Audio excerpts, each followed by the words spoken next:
Hello, everybody. Welcome to Not Just Any RPG. We're back once again, another week of Masks of Nyarlathotep in Call of Cthulhu. So I have with me Emma DeStefano playing Amelia Greenwald, Gavin playing Jack Douglas, Justin playing Princeton Philips, Anthony playing Sam Starwood, and Luke playing Sir Harold Godfrey. We will also have Emma N joining us shortly playing Merrick. She won't be here for a little bit, but she should be here pretty soon. We want to thank Syrinscape for the sounds you're hearing right now, the ambient sounds. If you're running a campaign, check them out. Pretty good ambient sounds and music. We also want to thank Milo Paulus for the theme song that we played at the beginning. Without further ado, Sam Starwood has a bit of an introduction for us. Okay, so I'm writing to my rabbit, Mr. Walbert McFluffles. So, dear Walbert McFluffles, these past couple days have been some of the most eventful ones since back in Peru. To be honest, I quite enjoy the change, and I'm glad to not be bored. Not that being both in the circus and a doctor are boring, this has been a nice change of pace. I performed my first ever successful surgery yesterday that'll hopefully allow Princeton to finally take off that stupid mask. To be honest, I didn't know what I was doing most of the time, but just went based on instinct. I had plans to keep working on him to improve his looks, as I found that he lives only a train ride away from the city. Though personally I find him a bit strange at times, he doesn't seem to be a bad guy at heart, although definitely I'm not a good judge of character. But back to business. The party with Miss Erica Carwell was quite fun. I enjoy messing with the affluent in our society, and they believed every ridiculous word I uttered. It's funny how you can put on a suit and suddenly become able to sprout whatever nonsense you want. Maybe I should have gone west to Hollywood with my brother to try my hand at acting. Anyway, Miss Erica Carwell told us a lot of nothing. So what if Mr. Carl went off to Africa under the request of some woman? From what I've read back when he used to live in the city, he was a wild type even before the expedition. Although it's strange to me that Dr. Houston encouraged this trip, I wonder if anything was up with him. Moving on from that, I was greatly disappointed by the book Becoming a God. It was almost incomprehensible, but the parts that I could read really rattled my brain in uncomfortable ways. Not that there is such a thing as a comfortable brain rattling.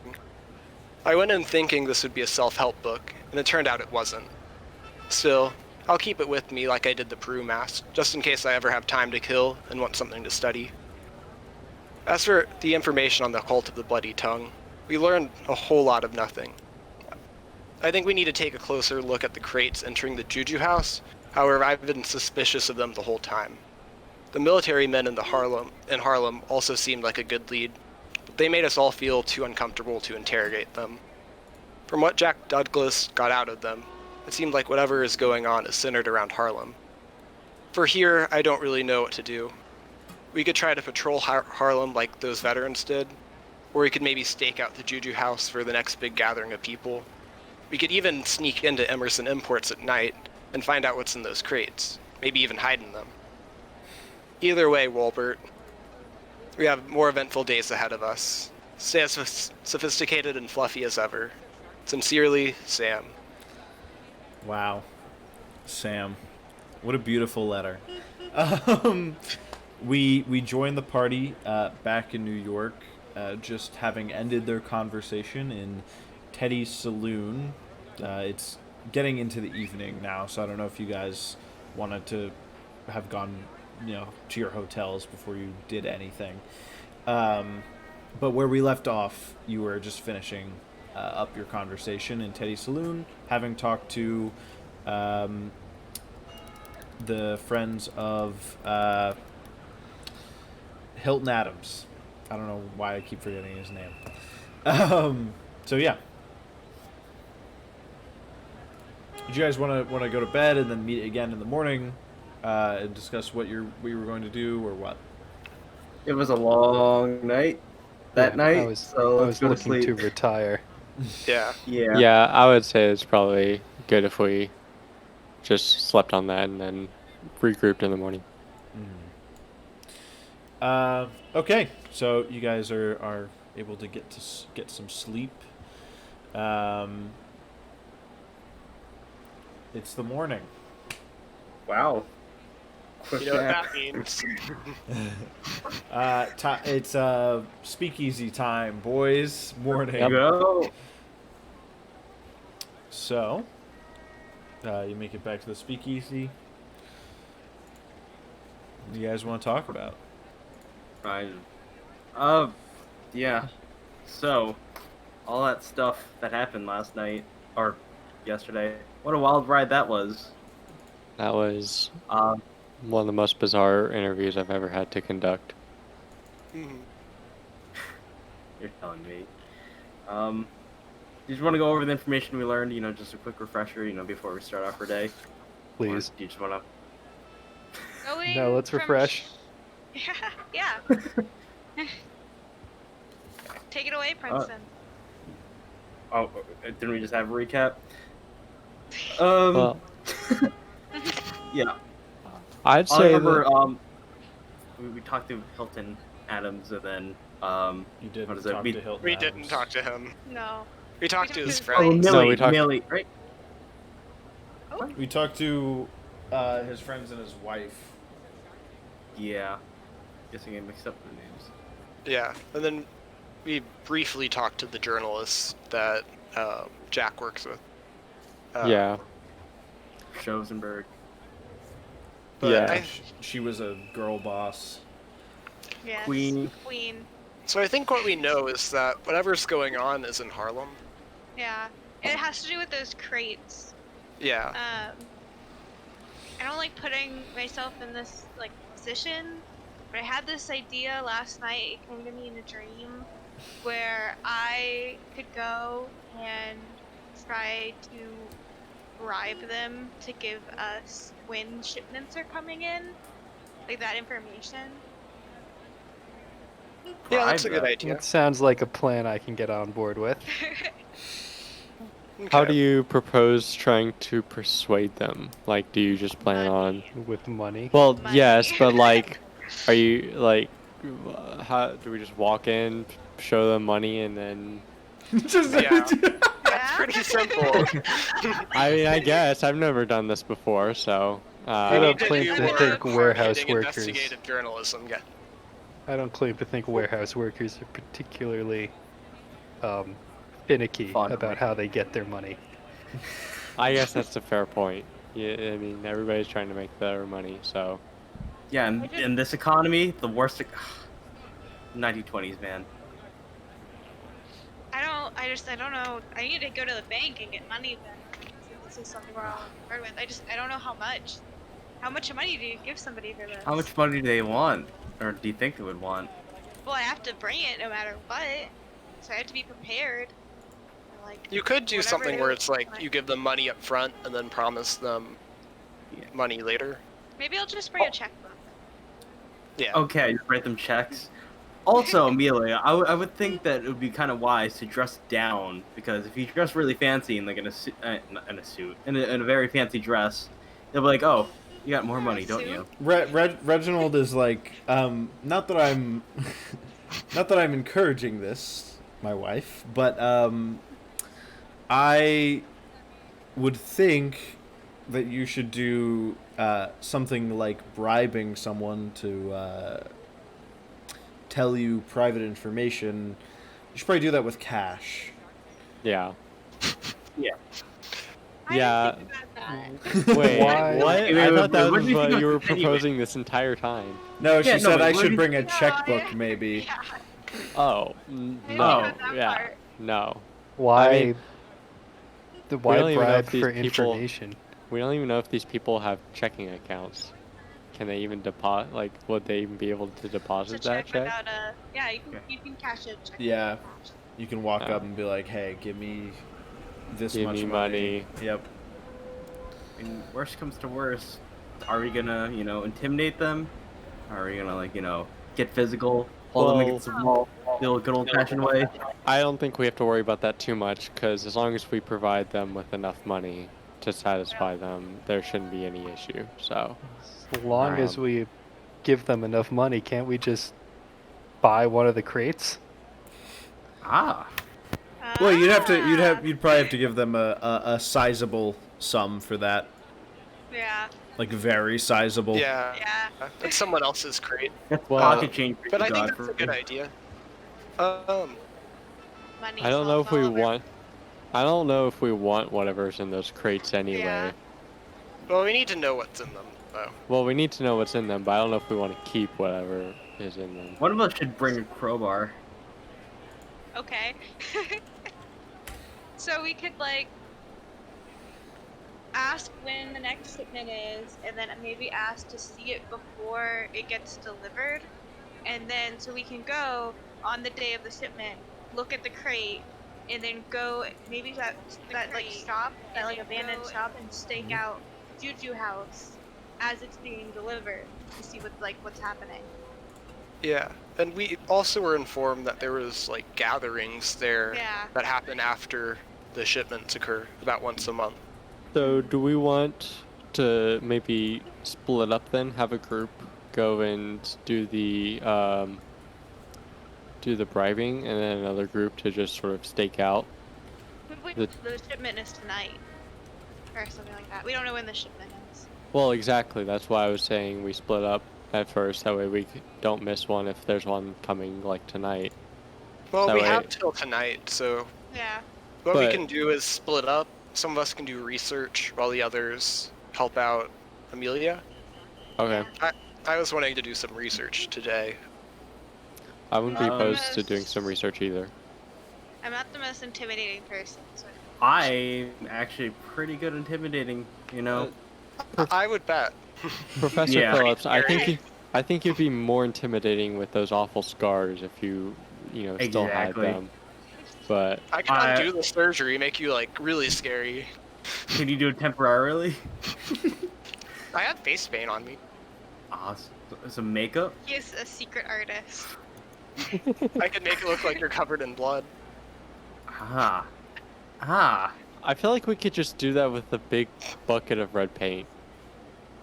Just paint my face red? Alright! I like the way that Jack Douglas thinks here. Well, no, I wasn't just saying your face. I was saying like, just take Paint. you as you are, and then just buy a bucket of paint and just dump it all over you. How I about like your style. How about I'll become a Godfrey? redhead for real. How about Godfrey? Are you team research or team bribery?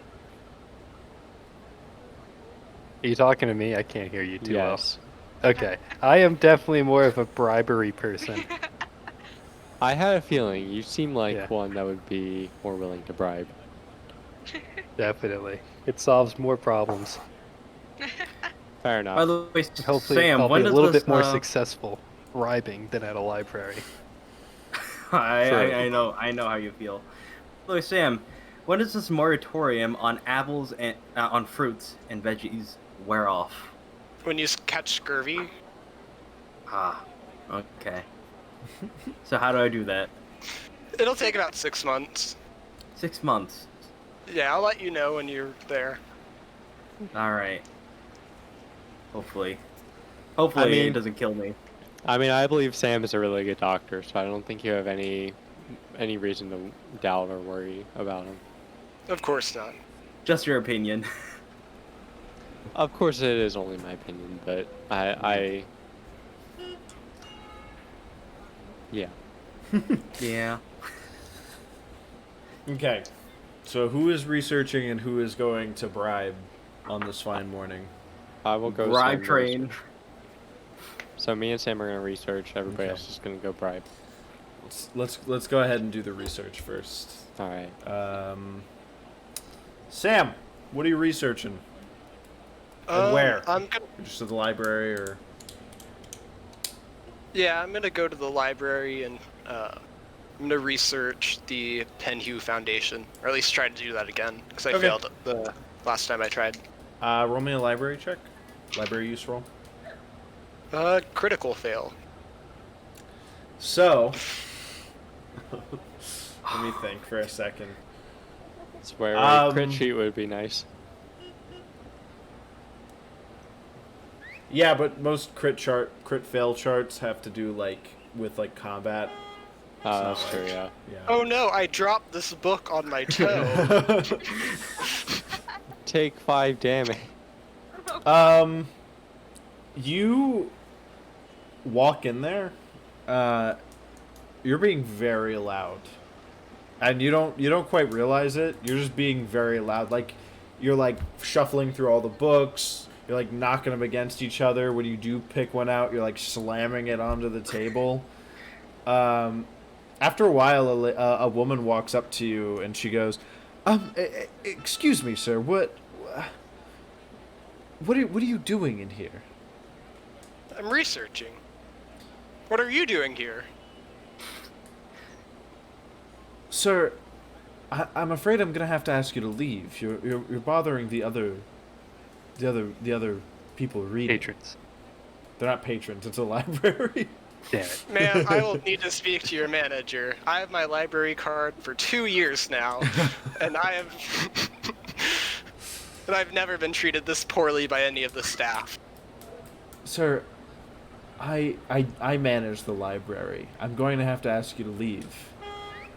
No, you don't. Where's the blonde lady? Sir, she retired 6 months ago. I'm going to have to ask you to leave, otherwise I'm calling the police. Calling the police over a library complaint. Really? It's more about you refusing to leave. Leave now, and you only be banned for a week. Or refuse to leave, I'll get the police involved, and then you'll be banned for life. I'll leave now. Okay. You got really far away from her because your mic quality went down. Entered a tunnel. Jack, where are you going? What do you want to research? I did not quite think this one through. Is there any, would there be any information in New York on, like, so the Juju House, I forget what kind of a place is it? It sells imported like African things, basically little statues, art pieces, rugs, ritual stuff. There is a spice rack in there. Yeah, and it sucks that I wasn't there to like look at any of this stuff, because then I could be like, oh, I would go and look and see what some of the artifacts, but I don't know what any of them look like. So maybe I could just go and look at some like African history. Just like general African history. Go to the Juju House itself, which is just a shop. Well, yeah, but isn't that where you guys are going? No, No. they're going to Emerson Imports. Oh, that's right. Okay, so I guess I could go to I'll go to the Juju House, look at what they have, and then maybe do some research on like various African whatever antiques, whatever they're called. Okay. So you make your way to the Juju House. I'm sure, if you were planning on going here, you probably asked one of them where it was. You make your way into this, like, dingy alley, basically, and there's the door to the Juju House. Mm-hmm. You open it, a little bell rings, you walk inside, you see... It's just it feels a little bit cluttered, kind of like a any antique shop. It's like cluttered, but there are paths to walk through. There's like little statues of little African figures, maybe like a fertility goddess from like ancient times, maybe like a slightly newer statue, kind of the classic like tribal mask movie. Some ritual knives, really nice rugs just laid out on the floor around, that are lots of like reds and yellows and greens.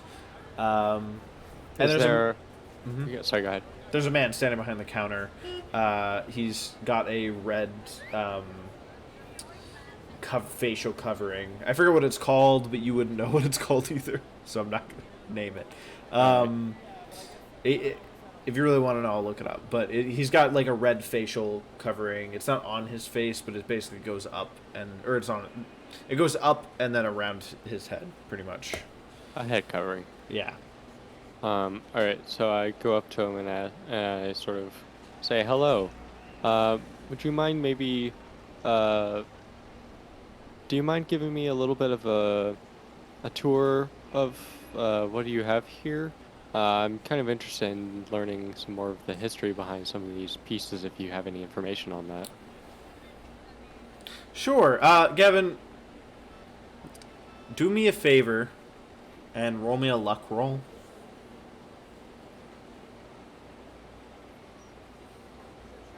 I failed. Okay.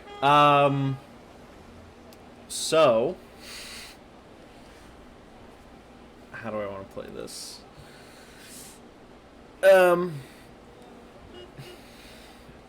Sure, absolutely. He kind of gives you a look for a second, like a weird look. And he kind of takes you around the place, and he goes, we import things from all over Africa. This statue, for instance, is from the Nandi tribe. This knife is from a lesser-known tribe out in West Africa. This one is this rug, or not rug, this piece is typically made and used in rituals by a lot of sub-Saharan African tribes. It's a lot of tribal and ritual stuff. I see, okay. Things. Thank you. Appreciate that. Let's see. I'm trying to think of what I would want to say next to continue conversation. Do you mind telling me a little bit about the history about the this antique store, whatever the preferred name of this storefront is?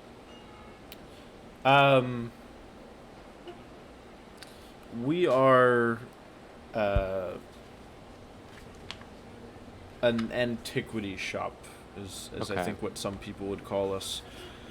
I don't know. I opened it a few years ago. Some people seem to like it. It's not a very good location, so business is decent enough for that. Yeah. Yeah, I don't know. Interesting. Okay.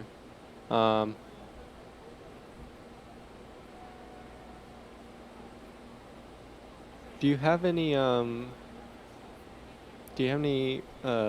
like statues or relics from Kenya by chance that I can maybe take a look at and maybe purchase? Roll me a psychology check. Hold on, where's my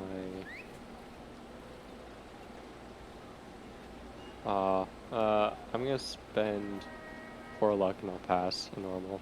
Okay. He is squinting at you. It seems like you can't know for sure, but it feels like he knows who you are, and he's trying to understand what you're doing here.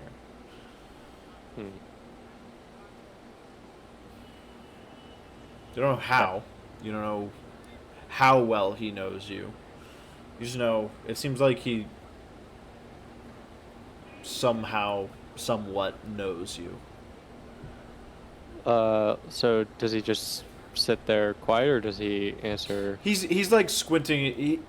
This is like ongoing as the conversation is going on. Yeah. He keeps like squinting at you and like.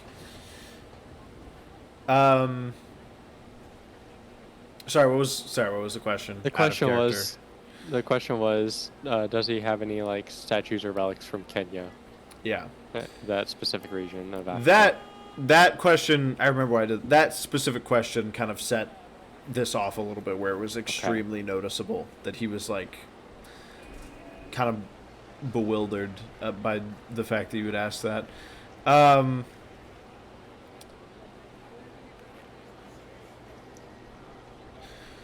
Well, yes. Why do you want something like that? I admire the culture Kenya. I've read some great things about the place, and I was looking for maybe a little piece that I could add to my house that I just moved into recently. I've been looking for some bits and pieces to sort of fill it in. Well, here's a statuette from that region. This is one of the few items we have from there. How out of character? How like? Can you describe it a little bit more? So like what I'm looking at, is it like bigger, smaller? This is a smaller statue. It is made out of wood. And it's basically, it's this guy, he's got like a flat face, almost completely flat. And the eyes and the mouth are like ovals kind of built onto it, and like sticking out. Yeah. And then there's like a very like rudimentary body, and then like little things jutting out from the, like little blocks jutting out from the stomach area. Interesting. Okay. Interesting. I think this would go nicely. I forget what, like a little like the little shelf above the fireplace. There's a formal name Mantle? for it. Yeah, this would go nice on my mantle. It's quite empty right now, and so I think adding this would be a nice little addition. So how much does this cost? Altogether, imports $12. $12. So I'll pull out my wallet and I'll hand him the $12. Okay. He gives you the thing, and he's like, "All right. Well, it was good meeting you, sir." Yes, thank you for showing me around. I appreciate your time. Do you just head out from there? Yeah. All right. On your way back, roll me a spot hidden. At least I have something more than the stock in this one. I failed. Okay, noted. Thanks. Noted. Gavin failed. Roll. So everyone else headed to Emerson Imports. What you guys find your way there? There's a dock. We've already been here before, so I'm not gonna. You three have already been here, so I'm not gonna heavily describe it. Pierce, What's up? On the way there, can me and the bribe boys figure out a bit of our strategy here going into it? Yeah. Sure. Yeah, so I guess. I'm new to this whole thing. I don't do this often. Do I Me stay too. hidden? Yeah, you stay in the back. shadows and then Yeah, Princeton, intimidate you stay in the back. You don't talk, and you just like stare everyone down or something. Okay. You try to be Yeah. intimidating. How tall are you? Uh-oh. What's your size? What is my size? 55. You You could either be of average height and a little bit like over the average weight, or like slightly above average height, very slightly, and slightly scrawnier than average.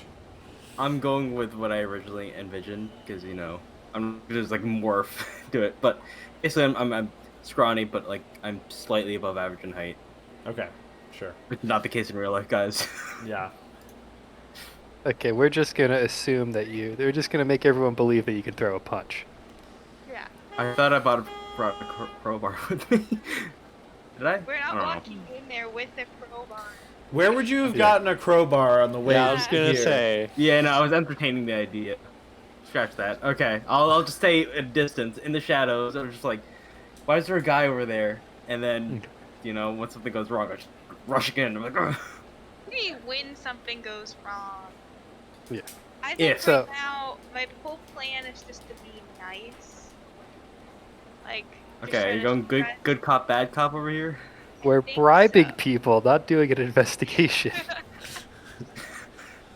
Well, I you're don't bribing wanna- people to do an investigation. Yeah. Yeah. Yeah. So here's my question. Do we at this point have any reason to believe that the warehouse workers involved in moving these shipping containers of potentially suspect materials know about it? Or are they just normal dock workers? I mean, I feel like I have to go in there with the assumption that they're just normal doctors. Okay, so we Yeah, don't so have you any don't prior really knowledge about it. Or then maybe we pull out the crowbar. I see. So, Yeah. we're all trying to figure this out right now, but would it be more safe to approach an underling or a boss with this proposition? Let's not go to the boss. That seems like very high order. I think the underling would be Yeah, find the weakest link. more appropriate. Yeah.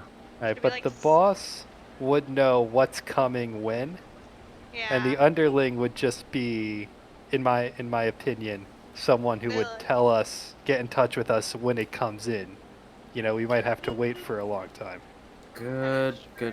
point. Yeah, Um, the worker could just be like, hey, it's like being delivered right now versus like It's the thing is, I don't know if the boss could be so easily persuaded with money, because he makes the most money there, unless Yeah. yeah. A lot of these questions can be done on the fly when we're there, but what I don't want to do is show up and just start asking people, like Are offering we money even to allowed people, to be there? and then when they say no, we move on to the next person. I feel like that's a Good. recipe for disaster. yeah, it definitely is. Yeah. I think we gotta target who we ask. Yeah. The guy Okay. that we talked to when we went there before, that like manager person, also didn't like Silas in like the Juju House. So it makes me feel like they don't know what's going on with the shipments. Out of character, was I there for this? Or was I doing something else? I think you were there for this. I believe. Okay. Give me, Gotcha. give me 1 second. I'll be right back. Alright. You guys keep All right. I don't Maybe tell we gotta Pierce, keep but I on don't remember planning. this at all. So basically, I'm going in blind here. Okay. All right. It's just a. I mean, honestly, we could probably just walk in there, march up to like where we were. Aries cam got kicked. Yeah, hold on, I'll fix it. Oh dang. I Um, noticed it. I like your plan, Amelia. Like, how much money does a manager dock worker make anyway? Probably not that Yeah. much. So we should just walk to like where we were before, Mhm. up to that manager, and just be like, "Hey, we got a deal of a lifetime for you." Oop. Hold on. Keep Okay. going. By the way, Cuppy Cup, is this someone we know? It's someone in the stream. No, I was so confused there's for a second. not a great time, Justin. So, do you think the manager liked you or me better, Amelia? I have no clue. I think that's something we're gonna have to just decide, judging his character a little bit. I think we start with you. I Deal. think. Okay. Is everyone in agreement on the plan? Princeton, no crowbar. Okay. Alright. But I'm here for the muscle if you need it. I don't think we will need it, but just in case. Just in case. Okay. All right. I think we're Ares ready. cam is fixed just in time. Just All in right. time. You guys head to the docks. It's bustling. There are people loading and unloading ships like right now.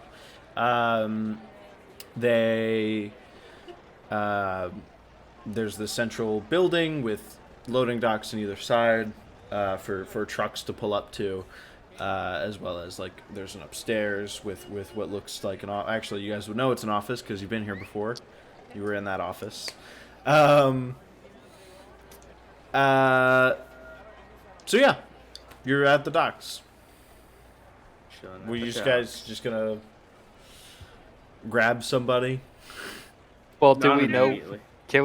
Do we know where we're trying to go? Like, does he have an office we're trying to go, or are you trying to find him? Well, are you guys going to the boss, or you're going to? Because the boss has an office. We're going to the person we talked with before. Yeah. Emerson? But, like- He's the boss. Yes. Yeah, we're going to him. Okay, Yes. he's probably in the office. So we're just gonna confidently all walk to the office like we belong. There. Okay. But So no one- I'm walking like a couple miles behind. Just so they don't associate me with you guys, you know. they see a mummy Okay. man, just like, who's this guy? So you guys make it into the office. I guess you knock on the door first. He's like, "Come in." Again, you've met this guy before. He's an older gentleman. What do you say to him? Hi, sir. I am not quite sure if you remember us. We were here just a little bit earlier, a couple days earlier, and had a discussion with you. Mm-hmm. Sure. I was just wondering if I could pick your ear a little bit more. You were so helpful earlier. Sure. Could we step into your office? We're in my office. Okay, I thought we were at the I'm door. outside just listening. No, he said come in Oh, But when you Yeah. knocked. Okay. not me. my word. Okay. Retcon. So, we are so very, very grateful for the information that you gave us about the Juju House and Silas and Kwane. I think you mentioned that you were quite suspicious of him earlier. Mm-hmm. I did. Glad to see you made it out of there in one piece. No, I mean, honestly, I think you were quite right about that. I got the same exact, vibes from him. Mm-hmm. So I just wanted to. I think you mentioned that you did not know what was in those crates before.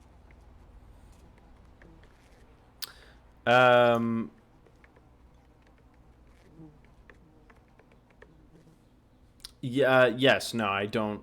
We don't tend. We tend to check a crate every once in a while just to make sure everything's above board, as the law requires us to. Otherwise, we can get in trouble. But most crates we don't look into. Is there any way that maybe we could see you guys, just observe you guys check one of the crates that go to the Juju House when they're delivered? I don't believe I can do that.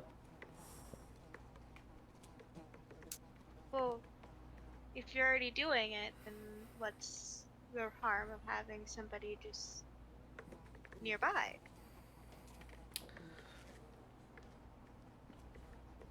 I'll let you roll a hard persuade on that.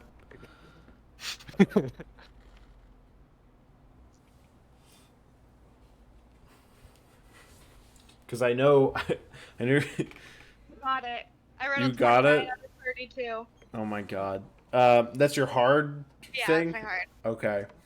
I put 65 into persuasion.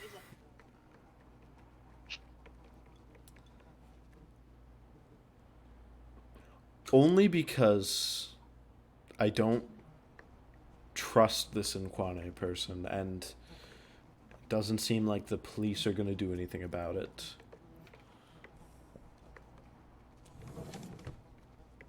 Only for that reason, I will allow this. He gets up. He moves towards the door. He opens the door. I start squaring away.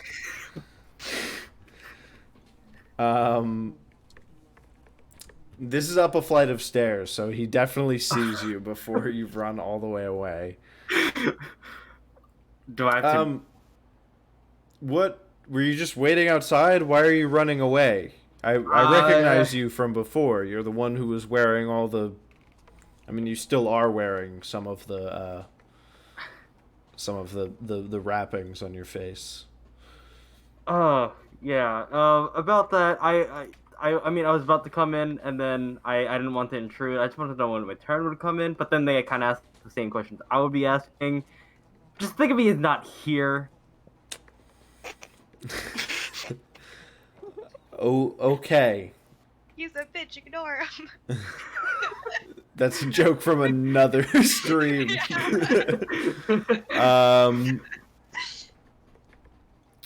So he leads. Okay. And he starts leading you guys down towards one of the ships. I wait, and then I start following again. We got a shipment for them recently. They're not due to be delivered for...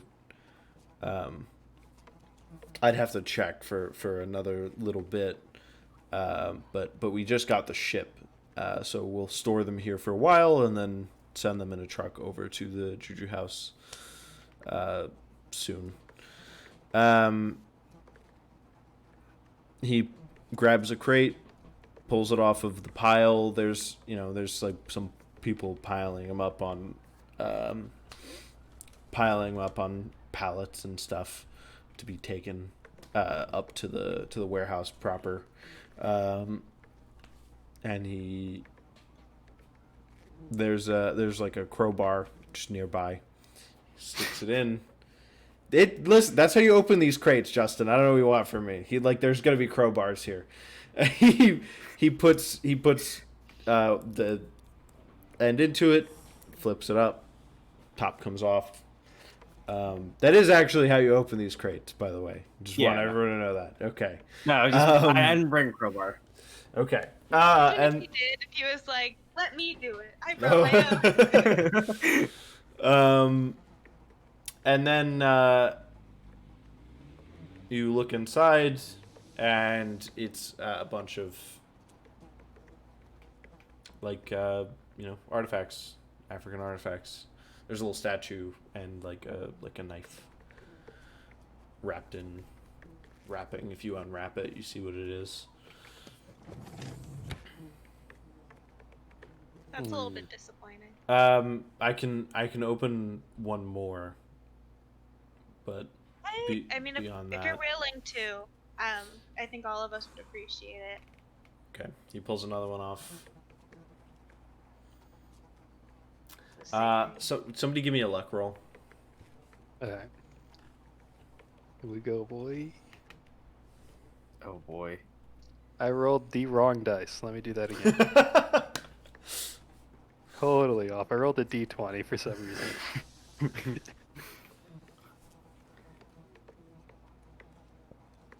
Then tell me what level of success.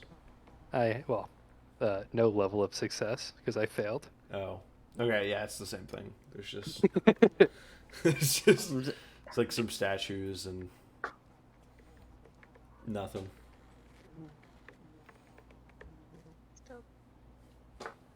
Wow, imagine what you guys could have found in that second crate. Anyway. Wow. Sorry, Michael Magic. Well, see, this is what we normally find. I wouldn't be surprised if this Silas figure is as creepy as I think he is. I wouldn't be surprised, but they import quite a number of things. So if they have one, it's piece, gonna be statistically lower. right? Like finding Right. If it's just one crate per shipment, then we probably won't find it when we open something. You have already done so much more for us than I could have ever asked for. I have one tiny little favor to ask. If I leave you my contact information, would you contact us on the day of delivery? I don't think I can do that. This is already too much. We can make it worth your while. How worth my while? Because a personal vendetta and a bribe don't tend to stand up too well in court. Who said anything about bribe? You did right now. I'm not a dumb man. I'm 50 years old. I'm 52 years old. Come on, please. I wasn't born yesterday. That's what I'm trying to say. Well, nobody has to know, right? This isn't gonna go in any books or anywhere. Just a simple phone call.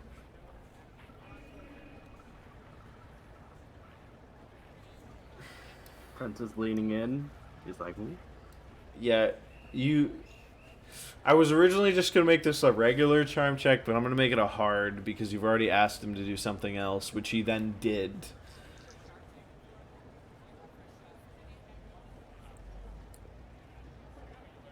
I did it. It was a 23 out of 35. Okay. Princeton just goes, damn it. I suppose I could. I suppose. Would $50 suffice? No.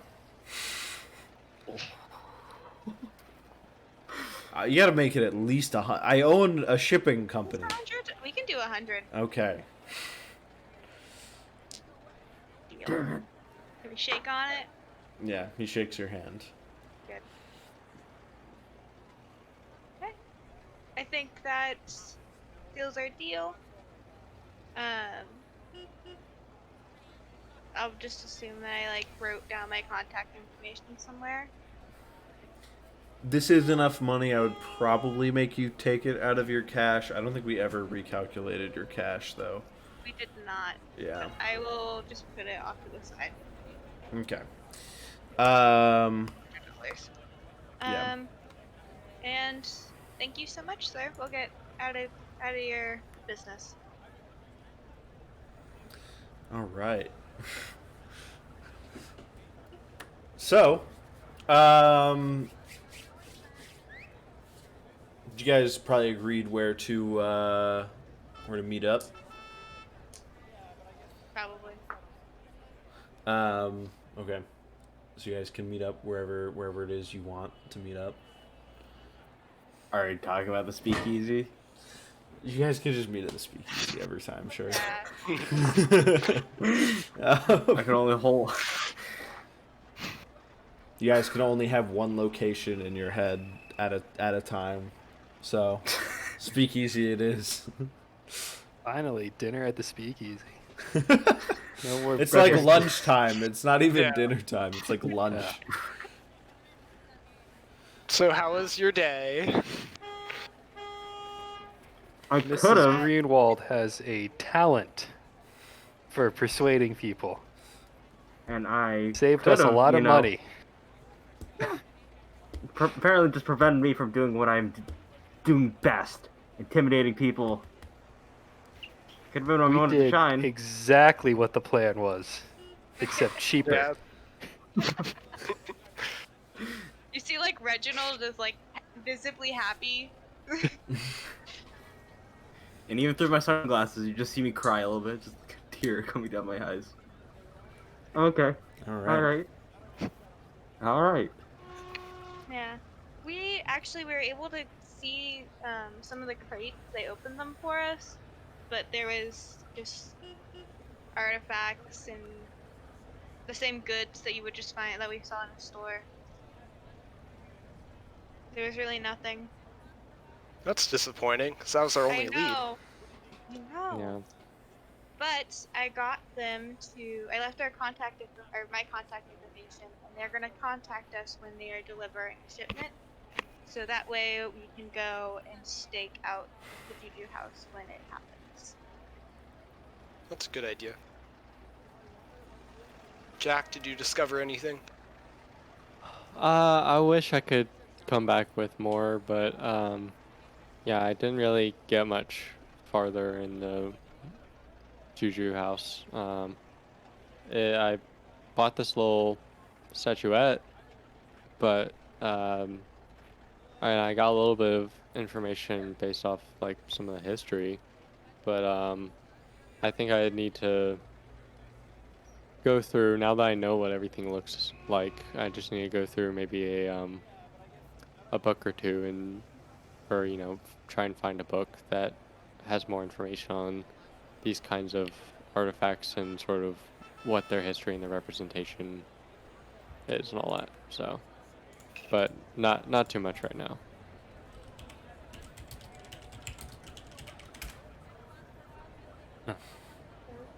I had a wild time at the library. The Did lead you now? librarian had the hots for me. She was like onto me like pigs on oats. So I have to stay away from there. I have a girl.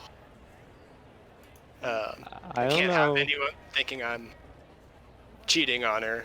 That doesn't seem very characteristic of you, Sam. I don't know. Or I'm quite the charmer. Is she into mummies? She's a librarian, probably. Oh. that seems very odd. I don't know what to say about that, but it sounds like you didn't get much out of the library. Well, I got quite a bit, but a lot of it was out of the library. Ooh. It's a. Are you a reprobate? I don't know what that big fancy British word means. I don't want to know actually. I don't actually want to know.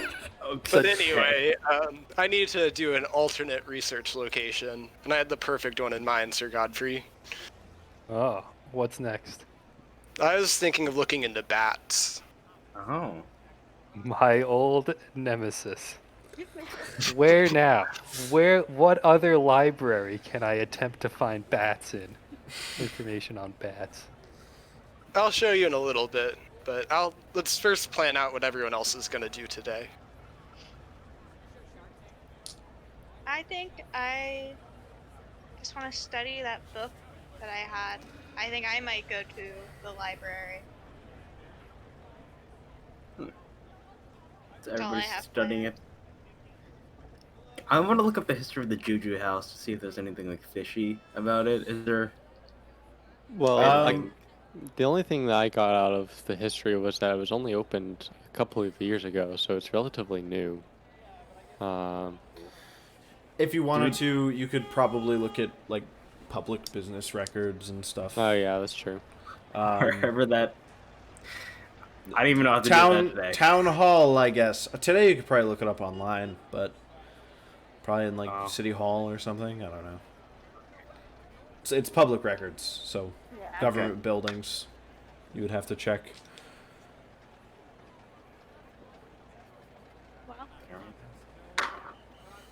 Well, where's this new place to study? It's in Central Park. So I'll take Sir Godfrey there, and y'all can go to the library. I'm going to town hall, baby. Well, it's City Hall, but yeah. City hall. Yeah, you're in New York City. Crosses that out of my map. The small town of New York. Yep. Very small. Actually, I do have a friend that works in Central Park. Her name's Madeline. You see her? Ooh. I'll certainly say hi. Okay. I mean, I just need to find somewhere where I can find a little bit about African history and some of their relics or whatever, or some of their statues, symbols, just really about anything. Try and connect some dots here. Okay. So, how would I be able to find that at the New York Public Library, or would I need to go to maybe Possibly. I would need to go to like a museum? We'll do this research first. So Okay. what exactly? Symbols, bats, what kind of a thing? Sorry, what did you say? I'm sorry. Me? Yes.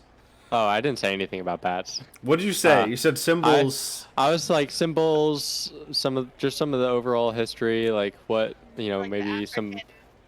some statues that either they worshipped or that they that symbolize or represent something related to African history. Okay. Sorry, my mind was on bats from what's about to happen. All right. Well, I'm ready to see what happens then. Let's do this research first. Dang it. So, sure. Go ahead and make me a library use roll. I'll see what I can give you, based off of your level of success. Hold on. Library. I passed normal. Okay.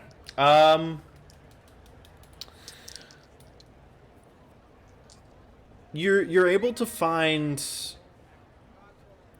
in a book that just is like a collection of pictures of like statues and pieces of rituals. You're able to find a statue in the same style from the same region. Mm-hmm. But instead of being this single person, it seems to be people piled on top of each other. Their faces outwards. You can see their bodies kind of like go down and then into the center of the statue, it forming this column that just piles up. It's very disturbing. But that's you basically just find something in the same style. That's I'm sure there would be a couple other ones nearby, but that one sticks out to you. Because of how disturbing it is. And that's the one that's you're talking about. That's the one similar to what I bought. Yeah, but slightly different. it's in the same like carved style. Yeah. Okay. Oh, and the same type of wood and stuff like that. Is there any like more information regarding like what it means, what it's supposed to symbolize?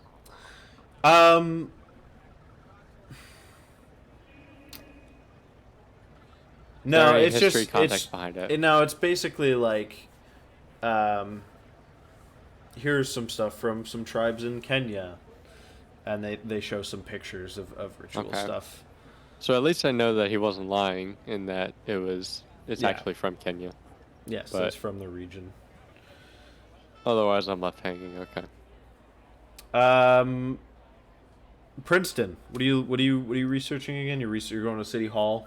History of the Juju House to see if there's anything sus about it. Okay. For public records, it feels like it might be a law check. Uh-oh. Wait, I think it might be good at law. No. I don't know why a professor of I'll tell you what. I would give you a hard library use check, just because I know none of you are like spec'd into law. 13. Yeah, and I have 20. You have a 40 library use? I have 20. I said a hard check. Oh. Woohoo! I celebrate over nothing. Yeah, you're able to find that it was made a few years ago. That's about it, really. Just records on like taxes and stuff. This Juju House is very easy to find super detailed information. He failed the check. I don't know. What do you want? No, I know. It's just funny how like we failed everything related to Juju House. That's true, and the Penguin Foundation also. You could spend 3 luck to get a hard success. That is true. You could. He hears. Oh wait, actually, I can't do that. All right, sure. Let's do that. Um. I have 80. Okay. Wait, you have 80 luck still? Yeah. That's a lot of You luck. should be spending it all the What? time. Yeah. Bruh. Well, it's not... So, looking at this tax information, the numbers, they're not quite adding up. It's not a lot. But here What and numbers there, are not adding up? Yeah, like the tax numbers? in the taxes. So here and there between like the expenses and the Aries, buddy. Wow. he was like, I'm done with your camera. On the He couch, laid you down. guys. Right. Okay. Oh.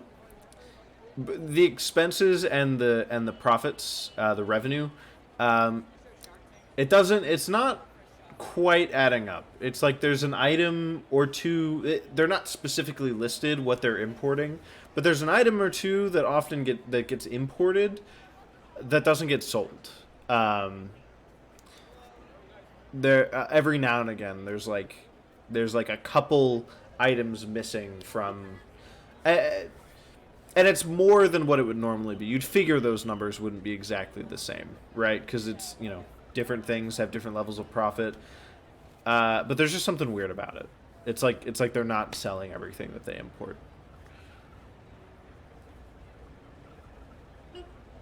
Gucci. All right. What are you looking up about the narcotic manuscripts? I was just gonna study it, read it. You're just gonna Like, study it actually- in general. Yeah. Okay. You can do that. Here, I can tell you a little bit of something you might find while you're studying it. Do I lose more sanity? Not until you've completed the study, I don't think. So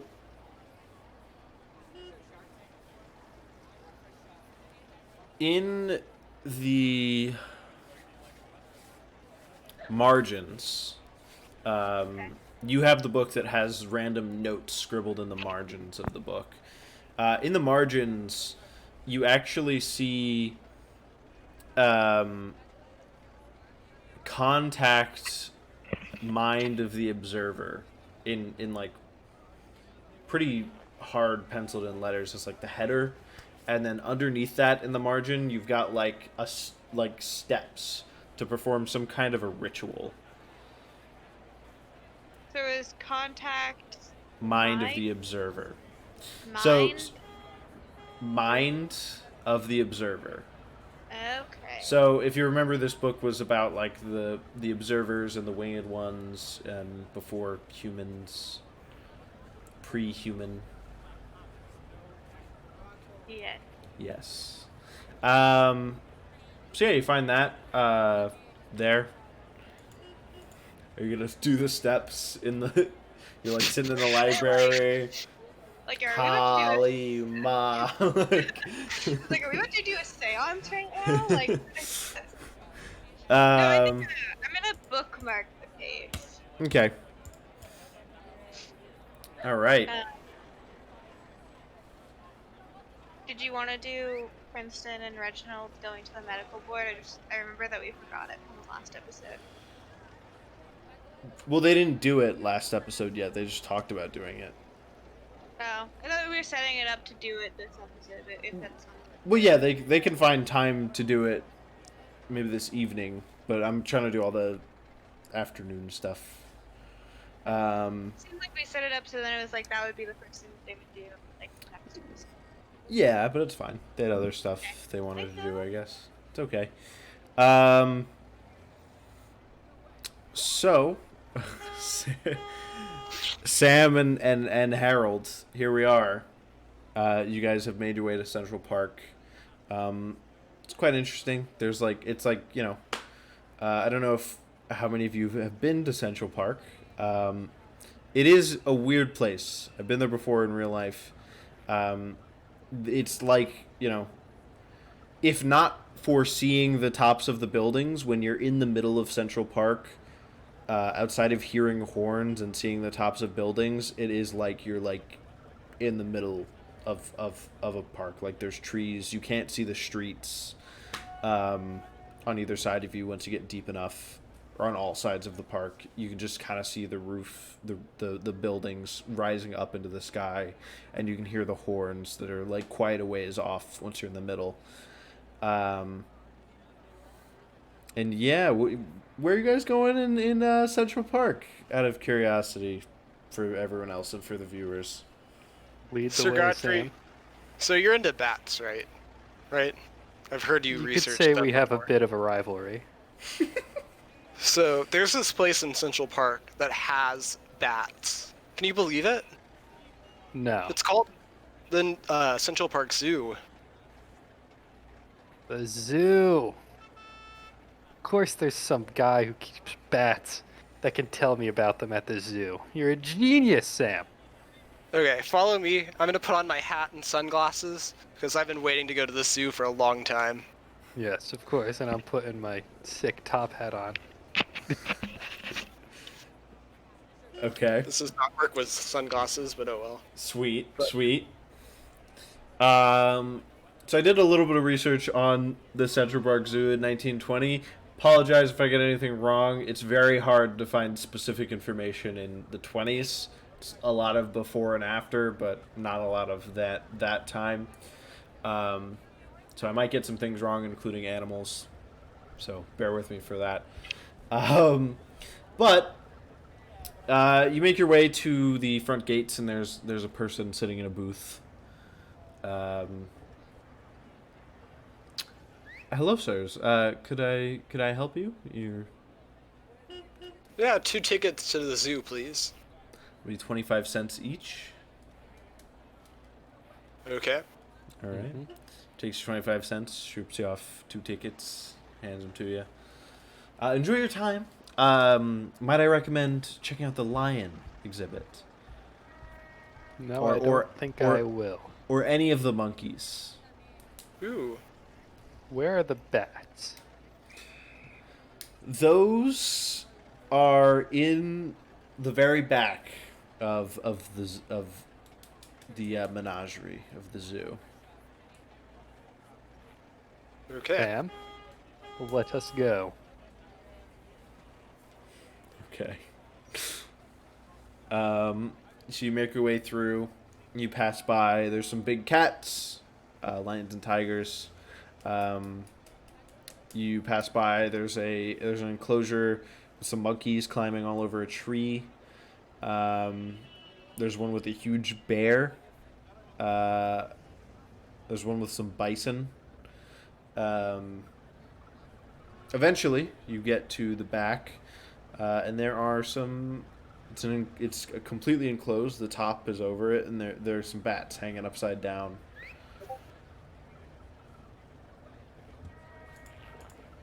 Is there anybody here? There's some people milling about. But is there a worker? Do you want there to be? Man, these bats look really cool. I hate bats. But I need somebody to tell me about them. So yes, you do yes. want there to be. Yeah, Okay. I need somebody there, yeah. Sure, yeah, there is. If you Okay. didn't want there to be, I would have made you roll a luck roll. But sure, yeah. Sir, is it a dude or a girl? It's a man. Alright, dope. Sir, can I ask your opinion, please? Sure. Are you the resident bat expert at this establishment? I wouldn't call myself an expert, but I take care of them. That makes you more of an expert than me. Tell me about African bats.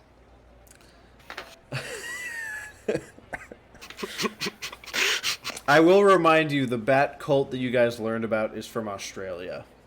Tell me about Australian bats. Sure, just give me 1 second to mind Google that. This is not what I thought you guys were coming here for. Sure. They're quite large, actually. They're very big. Some of the bats down in Australia. they can get to the point where their wingspan is about the length of yours or mine.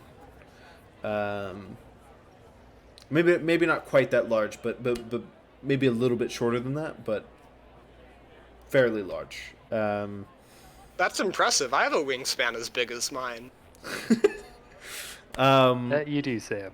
There are also some smaller ones as well. There's a red bat who is small as well, but the large ones are definitely a spectacle. No, we don't have any from Australia here.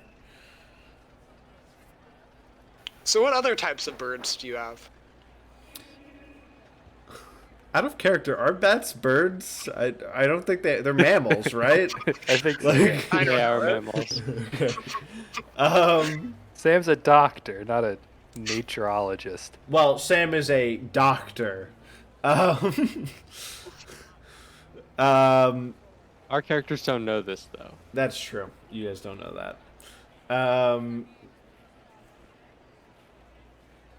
Yeah, there are some other birds here, besides the pigeons that are just in New York. Okay. Where's the bird exhibit? They're just the two enclosures down. Okay.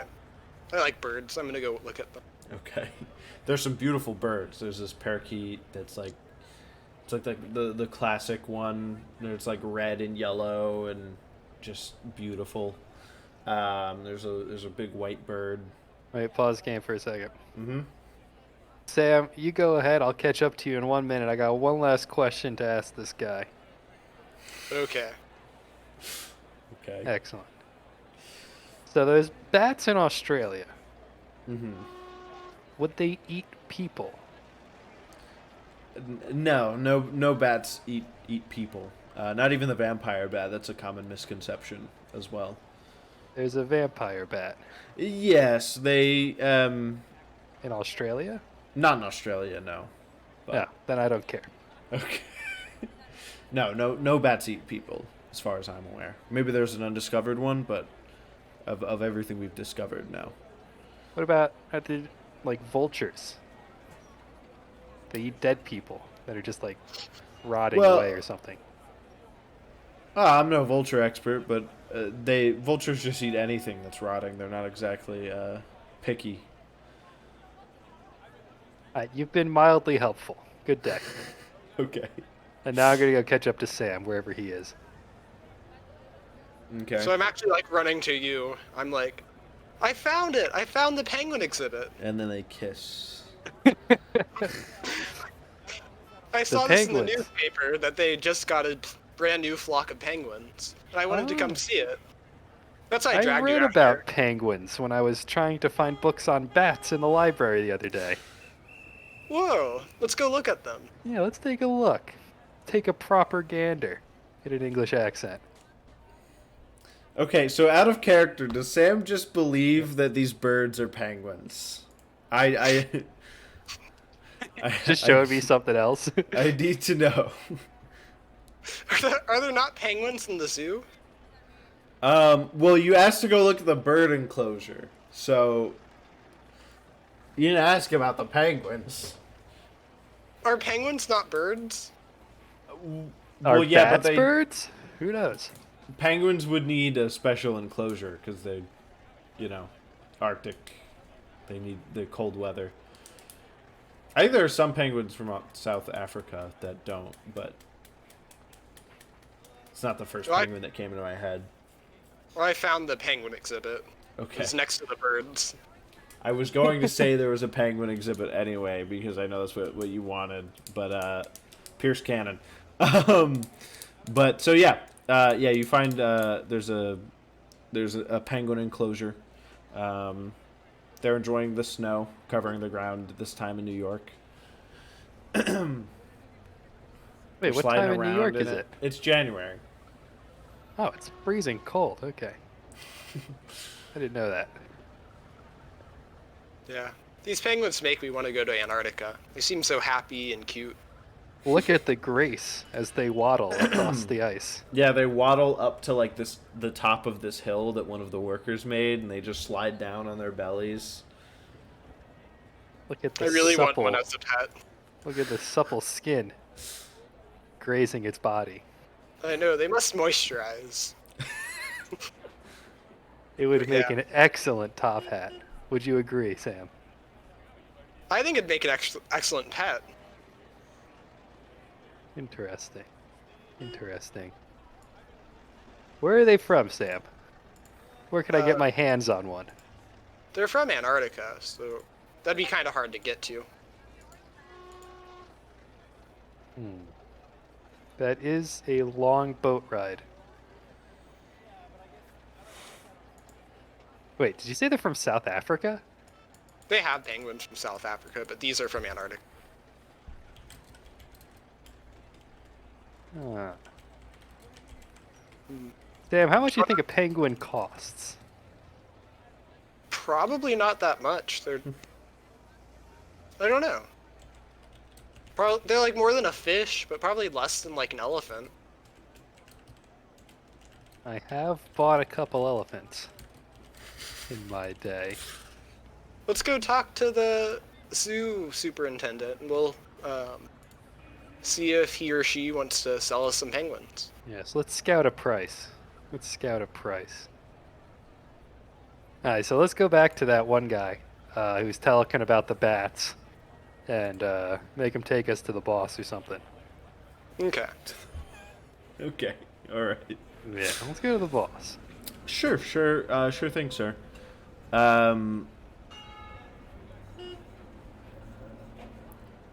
Actually, I can introduce you to someone. It's about time. I have to go take care of the bat enclosure. And he leads you to this building on the zoo property. And it's a fairly small building, but basically when you enter, there is a front room with like where people can wait. And then there's a back room that's probably an office or something. You come in, and he goes, Madeline, you're waiting. You're on waiting room duty. I see that. It's a shame. And she's like, yeah, it sucks. I'd rather be out there taking care of literally anything than in here doing basically nothing. But how can I help you two? I think we're looking to get a penguin. I'd like to talk to your boss about a proposition. I Very aggressive. can see if he's not busy. Would you please? Okay. Can I have your names and a little bit about what this proposition entails? Of course. Sir Harold Godfrey. Okay. And I'm Sam. Dr. Sam Starwood. Mm-hmm. Yes, doctor. I'm thinking of setting up a penguin colony in England. I want to breed penguins so that they can be sold as pets for the masses. And with my expertise in animal health, I will try to accomplish this. I don't know if it'll work, but we were able to secure a female penguin from the South Pole, but we need a male penguin to complete our collection so we can start the breeding program. Okay. Let me ask my boss. And she walks into the back room. And she comes back Okay, after. while she's in the back room, let me whisper at Sam here. So yeah, Sir Godfrey, you're going to be the wealthy British investor. I'm going to be the crazy American trying to start a penguin farm. Why can't we just buy them? Why can't we They're just not- put an offer in? This is more fun. Plus, we can still buy them. I'm not a good actor, Sam. It's I don't- okay. You can be quiet. I'll just negotiate the price, and you'll just pay the lady or man. If you think this will get us a better deal, I think it will. then People I will love stay scientific quiet research. and nod my head. Dr. Starwood. Okay. After a moment or two,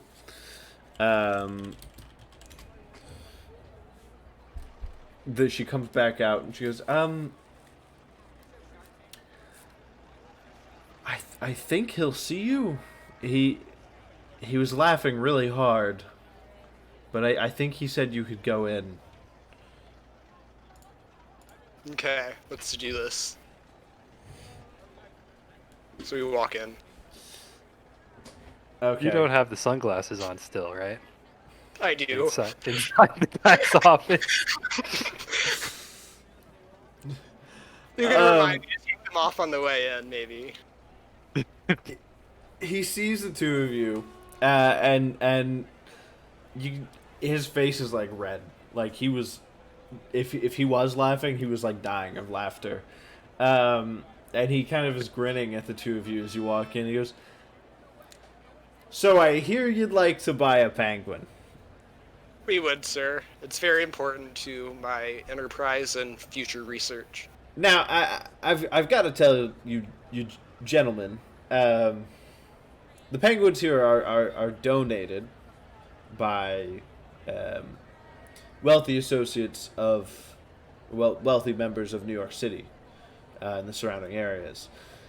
Why should we sell what these citizens have given to us in goodwill to, quite frankly, some man and a Brit? I say. Well, it's important to taxpayers that money is used efficiently. Y'all had at least 5 penguins here, and you don't need that many. You could get rid of one and still have enough to provide for the needs of the New York people. And you can use that money to fund research and animal protection programs all throughout the city. You can get more cats, or you can buy more penguins. There's so much you can do with extra money. Just roll me a persuade roll. Go ahead. A hard success. Cool. How much are we talking here, boys? Gentlemen. We're ready to pay in excess of $100. Well, I'd like to start at probably $300. That seems quite a high place to start. Let's start at 200. $250. Okay. Start our negotiations at 250. Son, I thought these were the negotiations.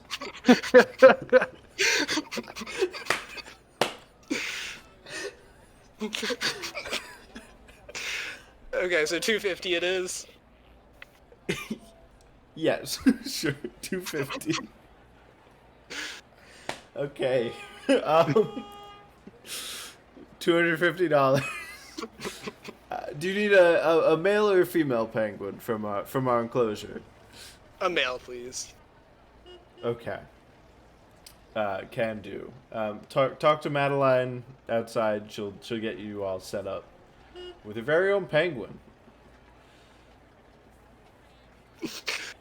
I'm so excited. Okay, this is after we walked out, so we're not gonna blow the cover. Do I gotta give the money to Madeline or the boss guy? You better give it to Madeline. Word. I'll whip out the money clip, and I'll take some of my freshly exchanged currency. Give him $250. Two $100 bills and a $50 bill. I take it went well. I'm surprised. I'll just put this here. Yeah, and we're she more opens a professional drawer. than we Why would you be surprised? Well, we don't sell animals here, sir.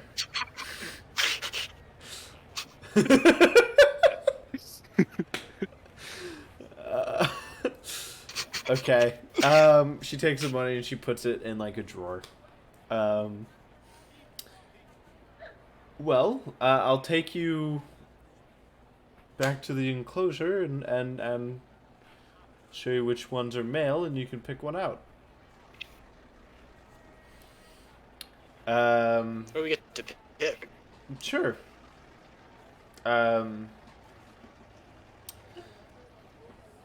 So she walks you back to the enclosure, and they're still like sliding down the hill. Basically, they're running up, sliding down. She brings you inside. There's like a little gate. One immediately waddles up to you, and she's like, "This one, this one's name is Bucky. He is quite friendly. I think it's because he thinks we're gonna feed him, but he's still friendly nonetheless. That one over there is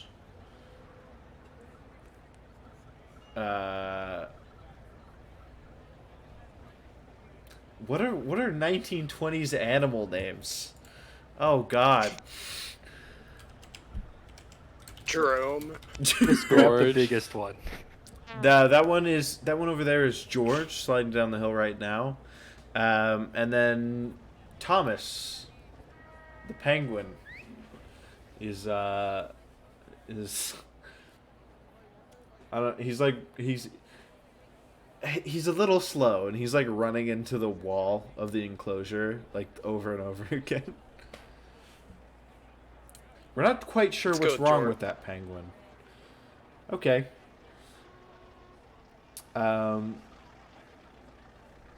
She picks up George.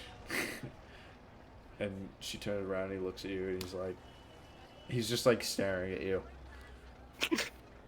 Oh, who's a good penguin? You are. Yes, you are. She hands him to you. She's like, "Here is your penguin, I guess. This is not something I do every day. It's a little strange. How are you planning on getting him to England?" We have transportation solved already. You don't need to worry about that. Right, but I feel like I should worry about, like, are you going to bring him there, or do you have a boat? Most boats won't allow a penguin on board.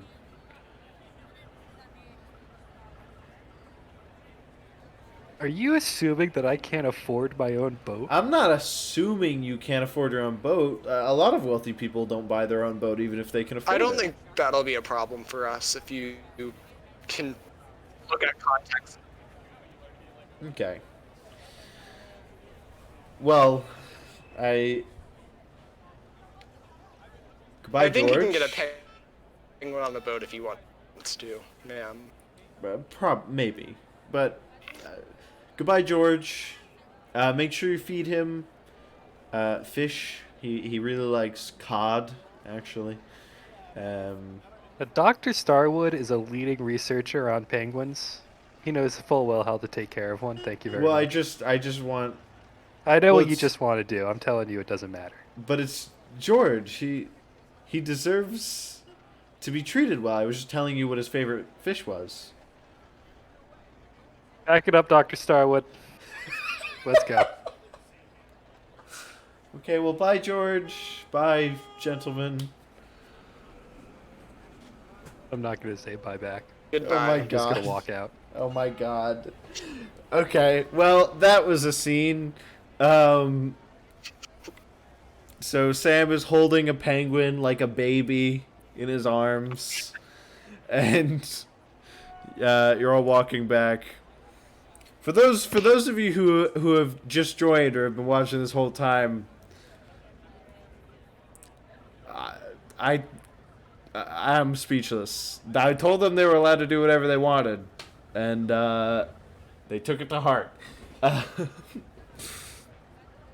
So, now you have George. All of you are coming back to meet at the Speakeasy.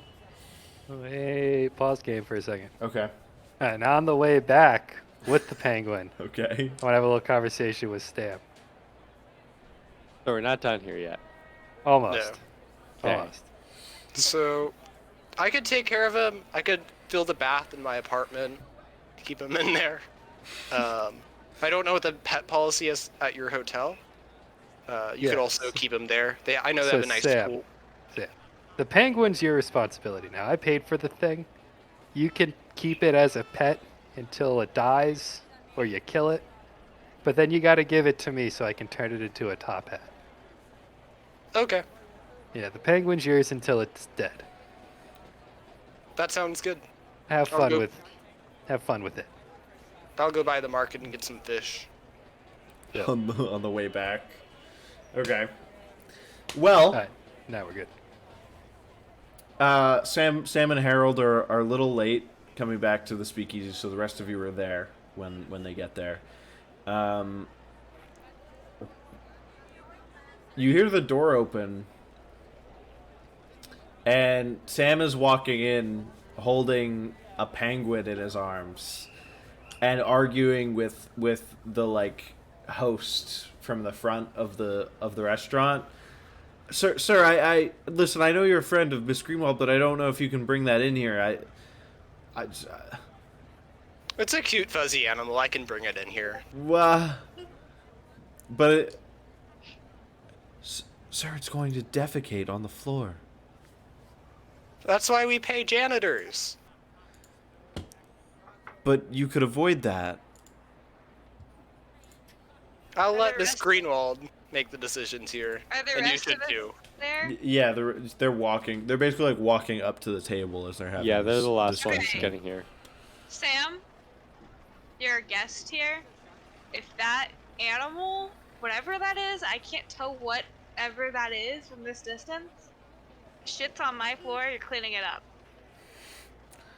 You can have it in here. You gotta clean up the shit. That's it. Alrighty, it's your place. Okay. What is that thing, by the way? Yeah, what is Because It's I- George.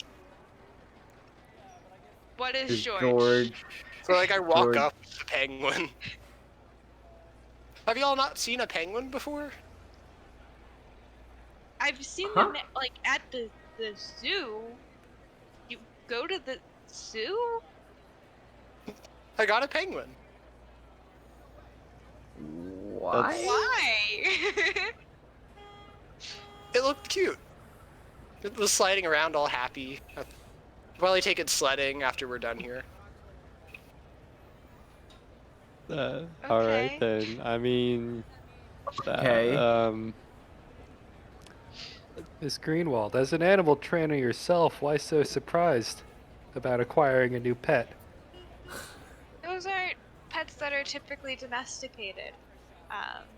Do you have the proper care? They need quite large enclosures. They have. They We need a lot have of it figured areas. out. You have okay. I Do you guess know? contact me if you need help. My childhood best friend's a zookeeper. She might also have some. Amelia just knows everybody. Yeah. Yeah, I'll let you know if I need help. I sort of whispered to her. I'm like, I don't think he'll let you know if he needs help. I know. You know. Well, did you guys find out anything else while at the zoo? Well, I went to the bat exhibit Okay. and tried to figure out a little bit more about this cult bat action I've been doing research on for the past week. There's apparently bats with a wingspan of about 4 to 5 feet in Australia. In Australia. Big bats. I thought that those kinds of things are the kinds of things that eat people. But apparently there's no bat that eats people discovered currently. So they got big bats in Australia, but they don't have anything cannibal-y. Or But I'm eating pretty people-y. sure everything tries to eat you in Australia. I wouldn't know. I've never been. Neither have I. You should go there. I don't know what Australia is. I can't name 3 facts off the top of my head about Australia. Big bats. Yeah, One. they have big bats. Yeah, okay. Number one. 1/3 of the way there. I didn't even know Australia was around at this time. Was it? Yeah, Australia was colonized long before this. Long before Dope. 1920. Okay. At least partially. You got- It wasn't fully the coast was colonized for a long time before they moved inwards, but anyway. So you found out a little bit about bats, and then you got how did you manage to get a penguin? I hope you didn't steal it, did you? No. I only engage in legitimate business practices, Mr. Douglas. Fair enough, but Sam can also be quite unpredictable, as shown here. Well, So, except for bribing people, of course. Okay, was that Reginald. Amelia's That was Reginald. husband who That said was that, or was that Reginald. Pierce? That was Reginald. Ah, Reginald. That wasn't very nice. Listen, I respect you, Harold. I respect you enough to call you out when you say things like that. I pat him on the back. I'm like, good job.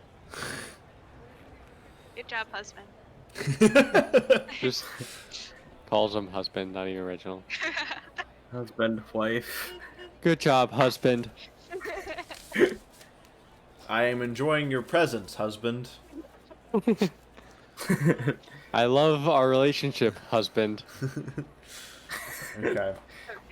Okay, issues aside, let's figure out what we're gonna do.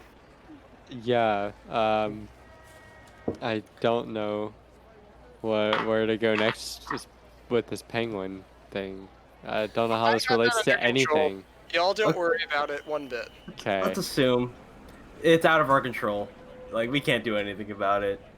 But, you know what I can do about this other thing that we're supposed to be focusing on right now?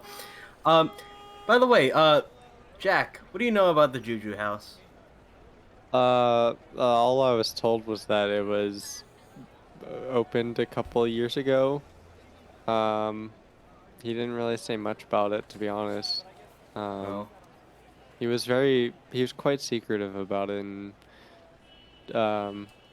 he seemed to be off-put whenever I asked about Kenya.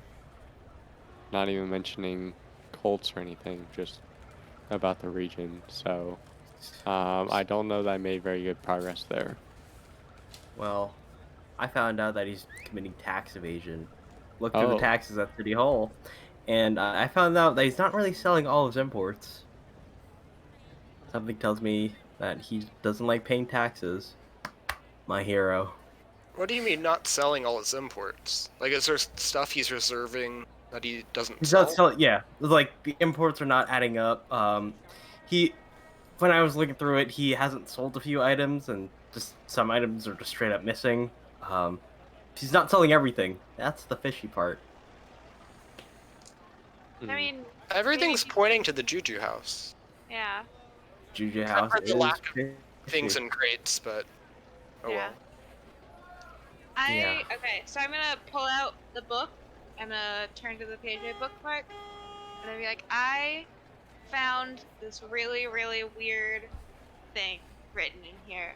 It looks to be some sort of like seance type thing. It says to Ooh. contact the mind of the observers, which is one of like the ancient inhuman races that ruled the earth from this book. Do you guys want to have a seance? Sure. What is? If it'll help us solve this. Like, Does- is that like a safe thing to do? You guys are I- laughing, but I don't know what a seance is. I don't know if we should do it here. No, definitely not. This is my business. We're not destroying my business if we're But summoning something. maybe we should like read through it and see like maybe we can figure out if someone else is doing that. Yeah. I say we should put that maybe on like the back burner. Okay. Yeah, if we lose a lead, we'll just have the seance. Yeah. We can probably ask weird creature. I don't know. I don't know if everyone's as friendly as New Yorkers. Do you know if any of the rituals or whatever you call these things, do any of them perhaps involve a penguin? Not that I saw. I don't know. I think I'm just gonna try to keep reading this and maybe I'll find some information therein. 'Cause I found that. So it seems like right now we're waiting on the call for the Juju House. We had that thing about the medical records. So maybe we could do something that Reginald. it seems like we've done a lot about finding out things about the cults. Do we want to but break into the maybe- Juju house? That's illegal. I'm not really comfortable with breaking and entering. Wait. Okay, repeat after me what you just did today. No. I don't want to make a habit out of this. That was a one-time thing. Is bribery like illegal? I'm pretty sure it would be illegal. I mean, Oh, yeah. it depends on what it's for. I mean, pretty sure we didn't do anything illegal with that bribe. Maybe Well, you I have to guess make it consider the work. spirit of the law versus the letter of the law, but it is by most definitions illegal. You know, it's only illegal if you get caught. I guess. I guess that's the I don't want to make that a habit. I was thinking maybe we should start tracing the actual like the Carlisle expedition. So maybe later today I'll do some more research on that Penview Foundation. Seems like that's where a lot of things started. All right. Well, we shouldn't leave New York until we at least know what's Yeah. going on here. Yeah, with the Sure. Juju House. So, but I think that we've been slightly forgetting about another thing, and if I'm mistaken on my geography, because I've never been in New York, and let me know, but we also need to be concerned with Harlem. I don't know if we've already dealt with that or not, but we need to also keep an eye out for that police officer by chance, because I don't know if he would have anything to do with. Robertson. Yeah. Oh my guy. What a jerk. So, I think that we just need to start putting these pieces together and figuring out why he's involved, how he's involved, because we really Do don't you have think much about that Robertson yet. is actually involved, or is he just, just being a jerk and not doing his job correctly? Everything seems to be pointing to, at least in my mind, that he is acting out his investigation in order to be sort of more inside the situation, and to, at least in my mind, I would assume that either way, whatever he's doing, it's not for the good of the situation. So I don't really trust him at this point, and I wouldn't be surprised if he was involved in this situation somehow, whether it's helping with the imports or helping with, whatever is inside those imports or what have you. So, but I don't know how to approach that because that's also quite dangerous. I mean, yeah, you bring up a good point, but let's not assume things because that's wrong. We don't want to do that.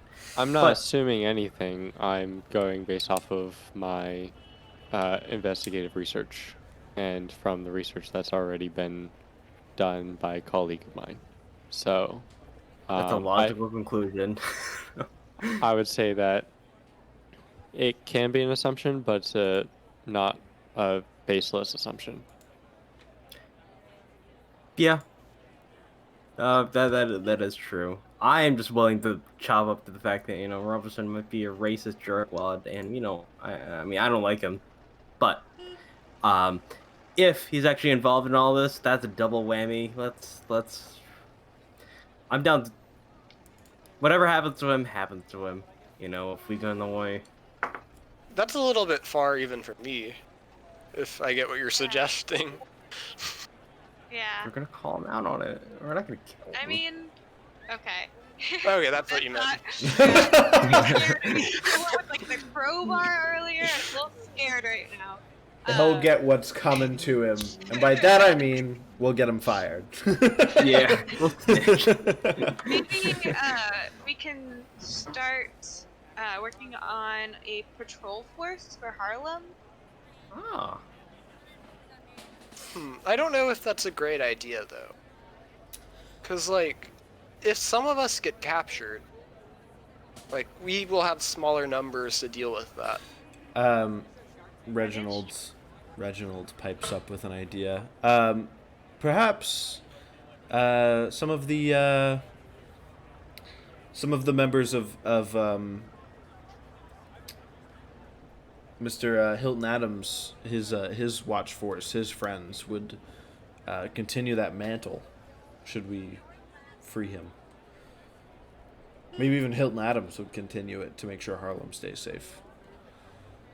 If we get the situation figured out and we bring that idea forward, maybe they'll do it. Good job, husband. Yeah, I think you're on the right track there. I think. Yeah. But we would need to get Hilton Adams free first. Yeah. That's the hard thing. We don't have any evidence. Yeah. I think a lot of this is difficult because we have a police officer that, if we try and investigate, we could be arrested or worse perhaps, and we don't seem to be making any progress with the Juju House. I would say maybe because I feel like that my guess is that police officer is involved with the Juju House somehow. So I would say maybe if we could either stake it out or try and get more information about it, then maybe he will link up with us somehow. But otherwise, I'm sort of not sure.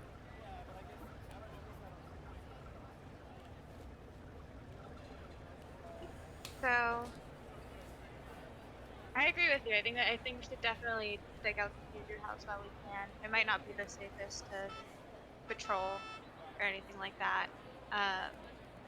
When So would we how stake about- it out? Like maybe like would we just go at night, like every night? Or Do y'all remember when they said that the gatherings happened at the Juju House? they're at night. Is it at night or in? Okay. Yeah. Well, I think it would happen after they received the crates. Mhm. So once we know that, then we can stake out the Juju House at night and go and interrupt whatever's going on. So then do we just wait until we get called in? Do we just have to play the waiting game? Yeah. That's what I was Well- saying earlier, that it felt like that we were just waiting on that call, and that maybe we should research maybe some more like information on the Juju House that's in just records, like library type stuff. And maybe we look into more of the Carlisle expedition itself and like where they went, the things they supposedly saw. Maybe.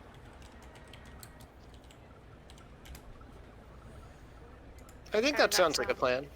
Yeah. Yeah, medical records. They Or the might still medical be records. open. They might not be open today, but y'all can try tomorrow.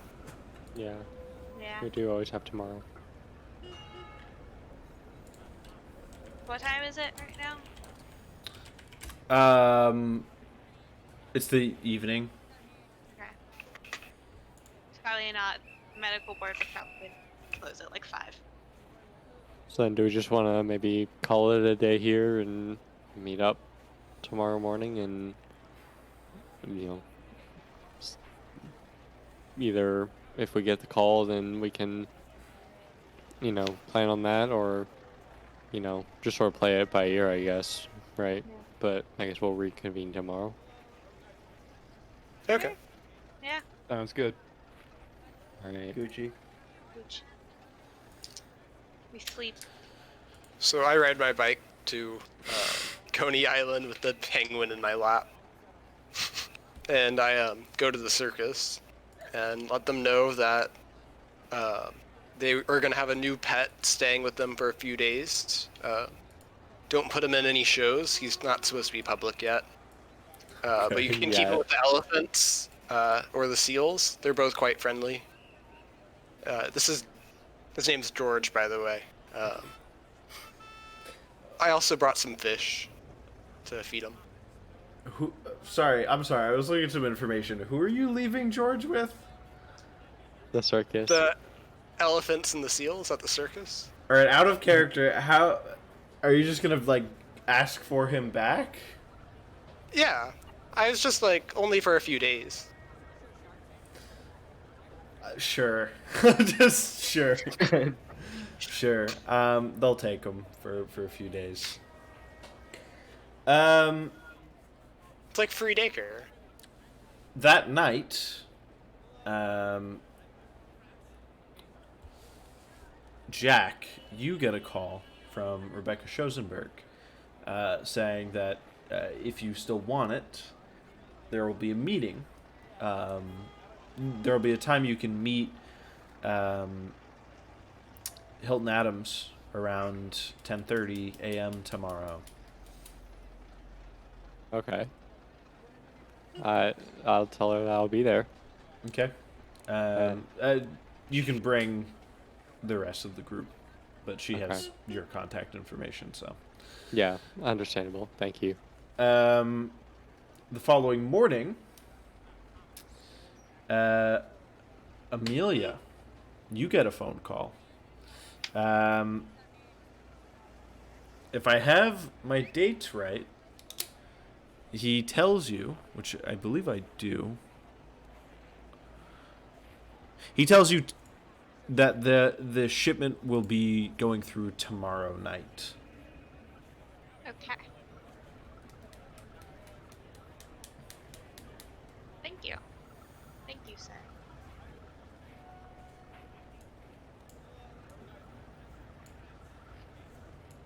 Alright. All right. Okay. So I guess we meet at the speakeasy, In the morning, as always. Yeah, as Yep. always. for some oatmeal and non-fruit and vegetable options. Yep. All right.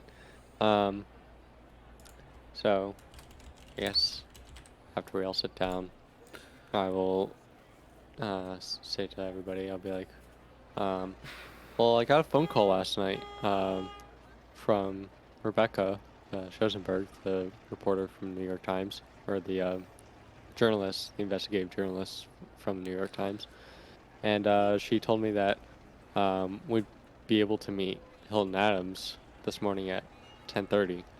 10:30, right? Yeah. Yeah, at 10:30 this morning. I plan to go. If anybody else would like to join me, they're welcome to. But yeah, so that's what I plan on doing this morning. I also got a call Oh? from Emerson. The shipment is going to deliver tomorrow night. Yep. It is Alright. currently the 23rd, and the delivery is the night of the 24th. Awesome. Well, sounds like our worries are now starting to subside a little bit today, which is nice. I don't know. I'm a little worried about how we're gonna do the whole barge in when we see them gathering. Oh, But that's true, but we have at least that's future us problem. we do at least have another day and a half to sort that out. I'd say right now, what time is it at the moment? It's like 9. 9. I'd say right now, we focus on this new opportunity in front of us with the opportunity to speak with Hilton Adams and maybe get some more information and also possibly try to help him get out. So, I think that's what we do next. Did she say where we were gonna meet? I would assume at the prison. Yes, it's at Sing Sing, the prison. Sam, where did you leave your penguin? Just out of curiosity.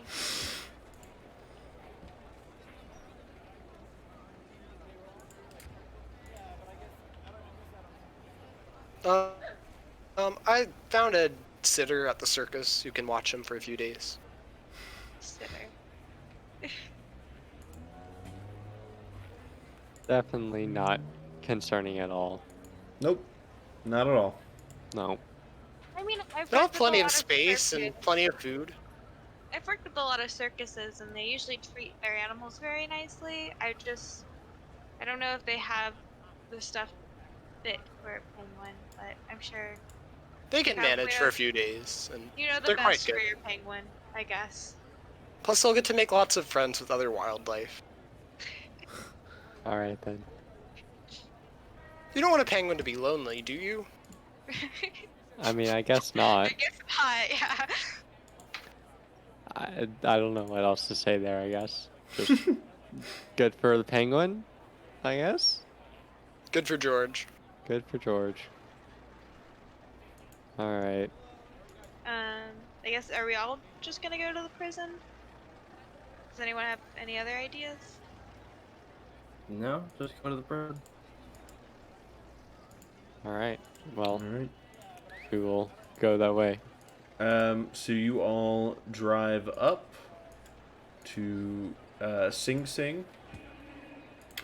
It takes you a while to get out there. Not too long, obviously, but you make it out there in time for the meeting at 10:30. You leave at the right time. You come up to this huge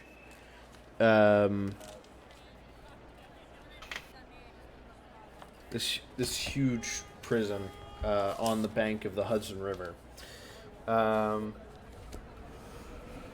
and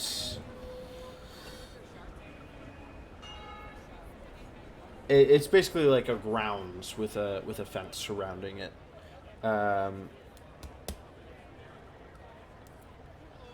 Driving up to the gate, you can see inside. There's like a small parking lot on the other side of this gate, and then there's like several buildings behind another gate, so that way prisoners can't get to cars.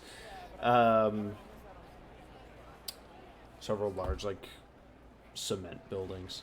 Driving up to the gate, see the guy at the front. Hello. Hi. We're here to visit with a man named Hilton Adams. Oh, that's you. I Yes. didn't know there'd be so many of you. Yeah, go ahead and park any of the spots that are open, and I will call the front office, and somebody will be right down. To meet Okay. with you. Thank you. I appreciate it. Sorry for the unexpected amount of No, visitors. that's. Listen, totally fine by me. I work the front Alright. gate. Go ahead. Fair enough. He picks up like a phone that's in front of him. You park the car, you get out of the car, go to the front gate. There's somebody there unlocking it for you. Hello there. name's George Brunton. I'm Jack Douglas. I work for the New York Times. This is the group to meet Hilton Adams, right? Yes, sir. Okay. Well, follow me. I'll give you the pertinent details on the way. So, welcome to Sing Sing. I try to run a tight ship around here, but you know, well, these people are in prison for the rest of their lives. Might as well not make it a living hell when some of them are going to hell anyway. So this cell block is for people on death row, so you might meet some pretty dangerous people.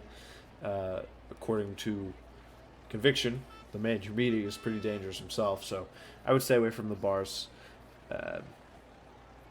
I also will say you have 30 minutes to talk to him, and then we're going to have to kick you guys out. You cannot exchange any items with the prisoner. This is important. I don't care if it's a cake. I don't care if it's a treat. I don't care if it's alcohol or a game, a little toy. I don't care. You can't give him anything. Understood. He can't give you anything. What about a hug? I would recommend that. Supposedly the man's a murderer, so... Well, he's been convicted. He is a murderer, according to the law.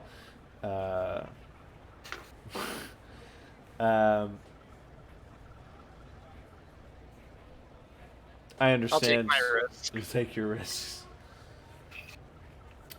Well, here we are.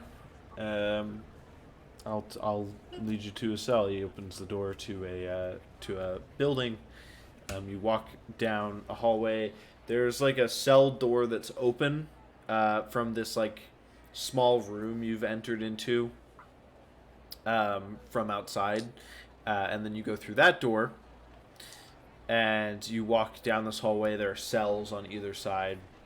Down basically at the end of the hallway, there is a cell. It is dingy and cramped, and there's a toilet, a bed. It's very small. There's one window in the back that barely lets any light through, and is barred on either side. There's a man standing by the cell door, leaning on it. He looks out at you. Hello there. I'm Jack Douglas from the New York Times. I don't know if anybody's told you of me at all or not, but I'm here. I didn't know who exactly was coming down to meet me, but Hilton Adams. I'd shake your hand. I don't know if Mr. Brunton would like that very much. I think it'll be okay. So I shake his hand. Okay. It's He nice. reaches out. It's nice to meet you, sir. I wanted to ask you some questions. We have a friend, a good friend of ours, who was murdered recently, and we've been on this case to try and find how it happened, who's done it, and we saw your name on the potential list of people that could have done it, but we believe that you have information, but we believe that you've been incorrectly or falsely accused, or falsely, what's the word? Convicted. Convicted, thank you. Convicted of this crime that you did not commit. Right. I mean, I'm glad. I'm glad you all agree. Apparently, everybody says that in here. Mr. Brunton doesn't believe me. Isn't that right, Mr. Brunton? And Mr. Brunton is over there, smiling. Yeah. I believe that it had something to do with the Juju House. Going back though, there have been disappearances out of Harlem for years before the murders started happening. Do you know how many years by chance? I can't say. Okay. I started noticing a little bit after I got back from the war in 1919. Okay. But they could have been going on for long before that. I have no idea. Once I'd seen that something was going on, it became clear that they happened, not exactly at the same time every month, but around the same time. Looking into it, around the time of the when the moon goes dark, the new moon, always. Okay.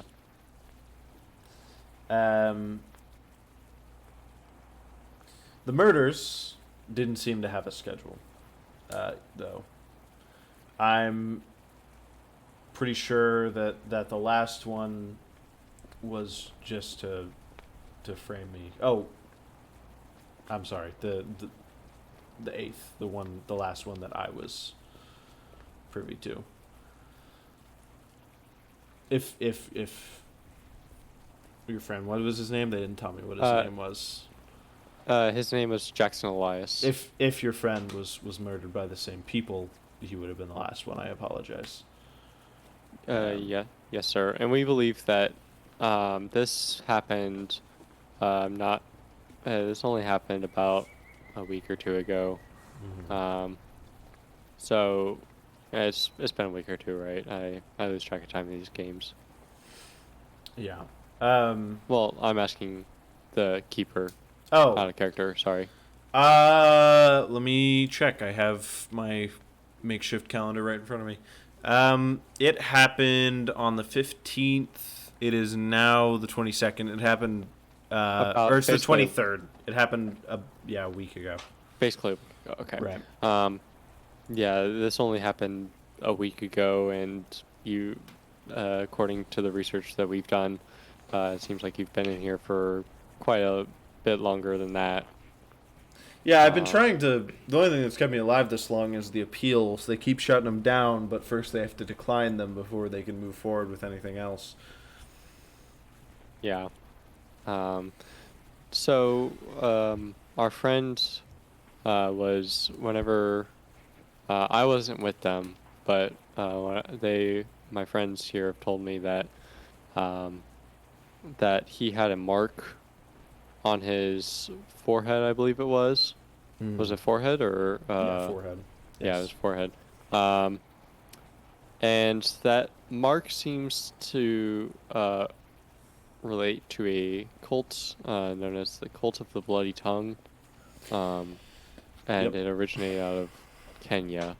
You don't happen to have any information on potentially who could be behind this cult here in Harlem or in New York, or anything like that? You don't have any leads by chance, do you?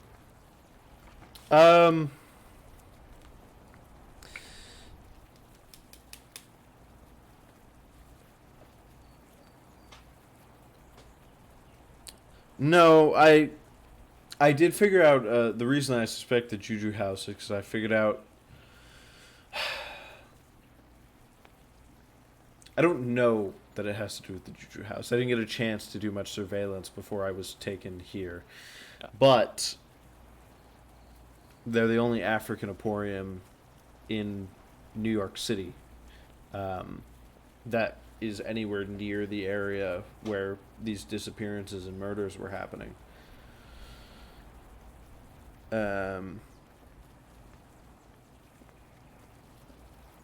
It's been there for a couple of years, but something about it just, I don't know, rubs me the wrong way.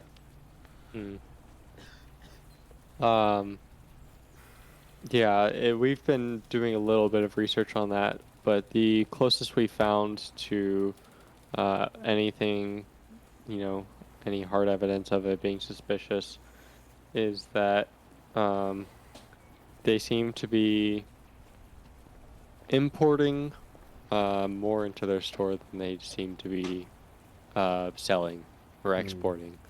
So clearly there's more that they're getting that they are either keeping for themselves or I don't know, but it seems like that there's something suspicious about that. So all things in our research seem to lead there as well, but we've been by there a couple times now, and we really haven't been able to find too much from it. So, do you know anything about the owner by chance, or the main person that works there? Well, so I didn't get a chance to warn my friends about this, but they've seemed to have dropped off their neighborhood watch.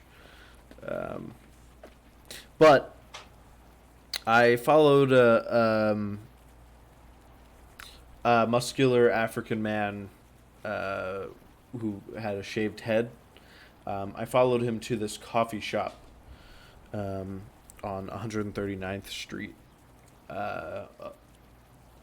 And I tried to ask around about him, but people seemed like they didn't want to talk to me about him, or they wanted to move on.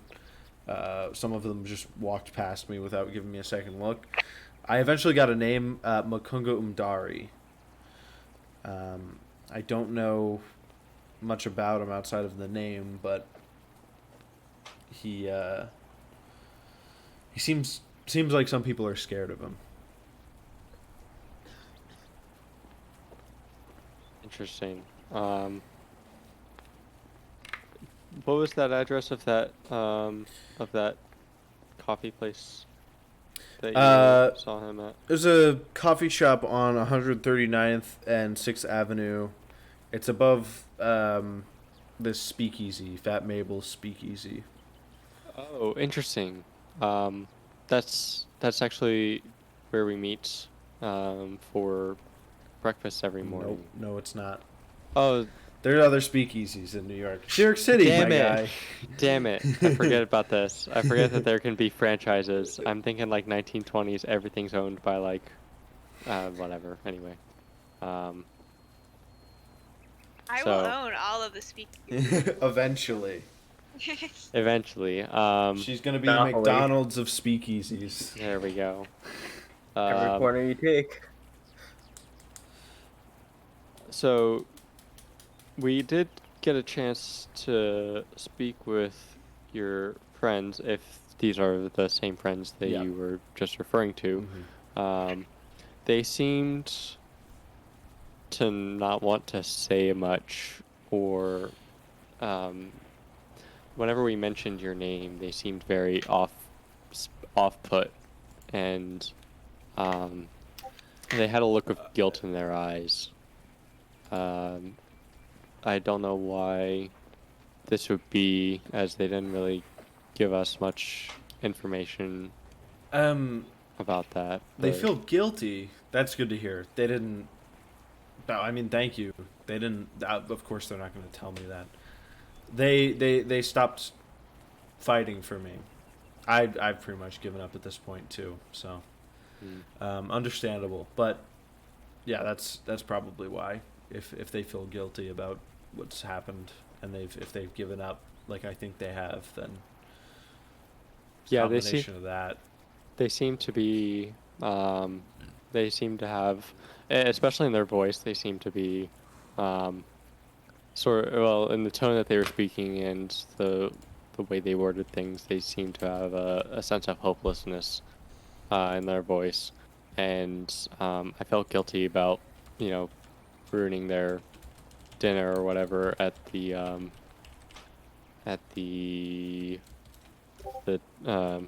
Teddy Saloon, but I felt like it was necessary for us to try and get in contact with you and to try and learn more about you, as you seem to be a very vital source of information for us with regards to this investigation. So, do Do you happen to know anything about, I wish, God dang, I wish I had written his name down somewhere, but I didn't. What's the name of the officer that I spoke to? Captain Robeson? Robeson? Or the one that you... Are you talking Yeah, about the one. the one that came to you and threatened you? Yeah, the one that told me about Yeah, the it's group Robeson. that. Robeson. So Can you tell me a little bit about him? I don't know much about him except that I don't know much about this one cop, but I do know that I did not have my knife on me when I was on patrol the night of that murder, where I got taken in. Mm-hmm. I'm smart enough not to do that. Like, I'm not stupid. Why would I bring my knife on? That would get me framed Of for course. murder. Like, what happened? Yeah. I swear somebody, perhaps I think it was the cops, honestly, took that knife and it became evidence against me because they covered it in blood. Interesting. Yeah, and it really, a lot of. So he came to me, the officer that I'm referring to here. He came to me, um, notifying me that he was heading the investigation on the murder of our friend, and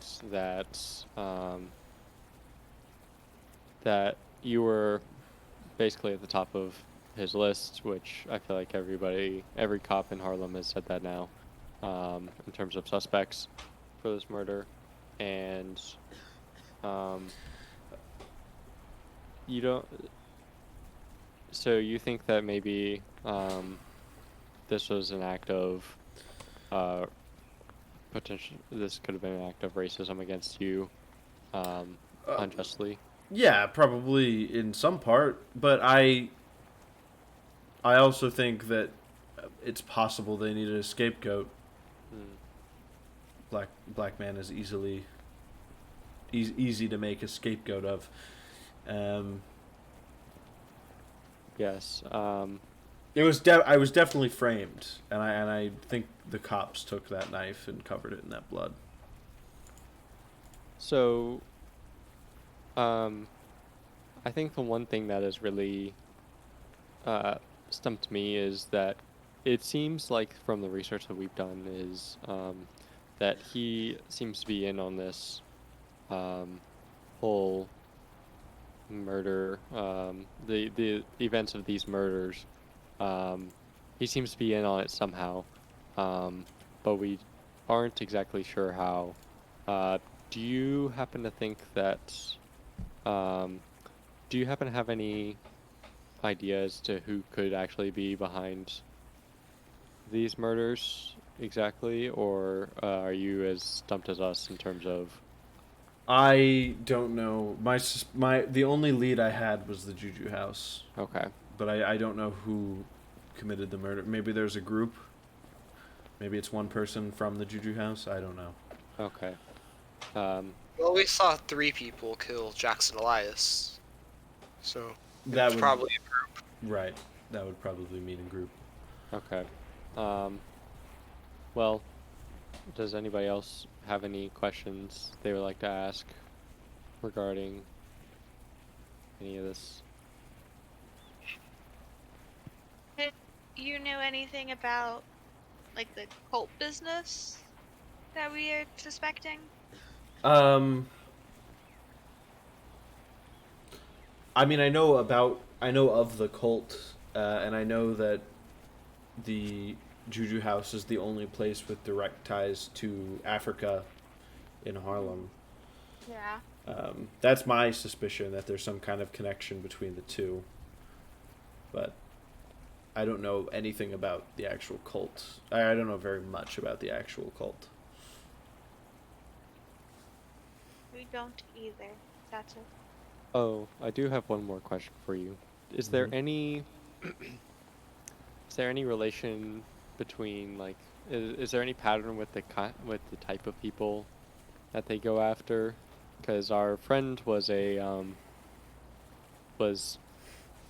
quite a, I guess you could say, hunter of cults, or a, or maybe to put it lighter, he heavily researched various cults. You don't think? Do you happen to think that that has anything to do with his murder? If the cult is the culprit, then probably. But no, like I said, I think it depends on the person. Like, I think they murdered someone to frame me, and it was someone random. Unless there was a coincidence, and they happened to be able to get me, two birds, one stone, kill that guy and get me framed at the same time. But I think it depends on what they're trying to do. Sometimes, maybe. Okay. So some of the people might be connected, but I don't think all of them are. Okay. Well, like, I guess I was asking, like, the type of people, like researchers on, cults or anything like that. Or Yeah, I even haven't. like. I haven't I- seen that. Okay. Yeah. There wasn't a I- lot connecting those who were murdered. Okay. Yeah. I looked into some of the occupations of those people that were murdered. It seemed to be completely random.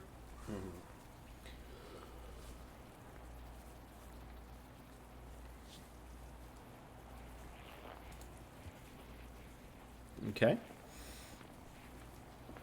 Anybody have any other questions for Mr. Adams? So what sort of evidence would we need to... Do you think we would need to free you? Like, we would need a name and a person that seems more likely to have done it. Is that all? Or... Right, or just evidence that it was connected with the Juju House in some way, because I wasn't connected with the Juju House. So, anything like that would suffice. If they have someone else to throw the book at, then I should be free to go. How dangerous do you think the people at the Juju House are? Like, obviously they've done this, but do you think they're capable of taking on all of us? It depends on how many people in this group, whether it's a cult or not, there are. Mdari apparently is pretty dangerous on his own. People are scared of him. Outside of that, again, depends on how many people there are in that group. I remember Millie told me that when she saw people going into the Juju House, there were like a lot of them. 20, 30, 40. I believe it was 20. That's interesting because whenever I went to go visit, or I guess investigate, whatever you prefer to call it, at the Juju House, he mentioned how the location wasn't great and that they get enough people to get by, but it didn't seem like they got quite the numbers that you're describing. Well, obviously they're not customers. They're... Yeah. But I don't know. It seems like, yeah, I think that this is 20 to That- this- 30 was the number. Sorry, Yeah. go on. yeah, I think this is probably the next place we can go. I don't think we could take them on, though, if it's 20 to 30. So we would need to find out who they're... So, I think we can. I think I have an idea on this, and I think we can discuss this later. Oh yeah, outside of the maximum Yeah. security. And the 30-minute time limit. So, does Are we anybody else approaching the end have... of it? Huh? Oh. Do you know if everybody shows up? Do you know the least amount of people the least amount of people showing up at the Juju House? Do you know an estimate, or is it just like constant? What time? What time the least Yeah, what amount time of is it people- most packed? Is Or the most what time is packed? it least packed? And least packed. Sure, why not both? I mean, I don't know a ton about the Juju House, but it doesn't seem to be that busy during business hours. Maybe like a few people come in and out every day. Obviously, All right. I think the store clerk lives in the back, so he would be the only person there at night, outside of the nights that like a bunch of people come in. But I don't know. Alright. Any information on the store clerk himself? Should we confront him? Not confront him directly, probably. I don't know much about the clerk. Okay. I just saw there was a curtain along the back side of the room. I assume that's probably where some stores do that, where they have like where the person sleeps in the back. Okay. That's all the question I have.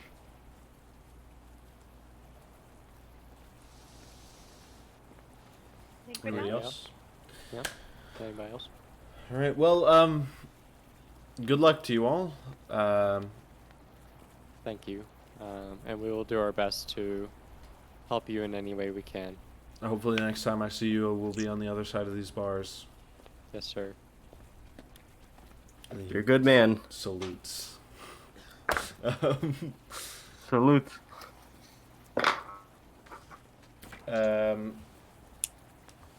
Mr. Brunton leads you out back to your car, and you're on the road again.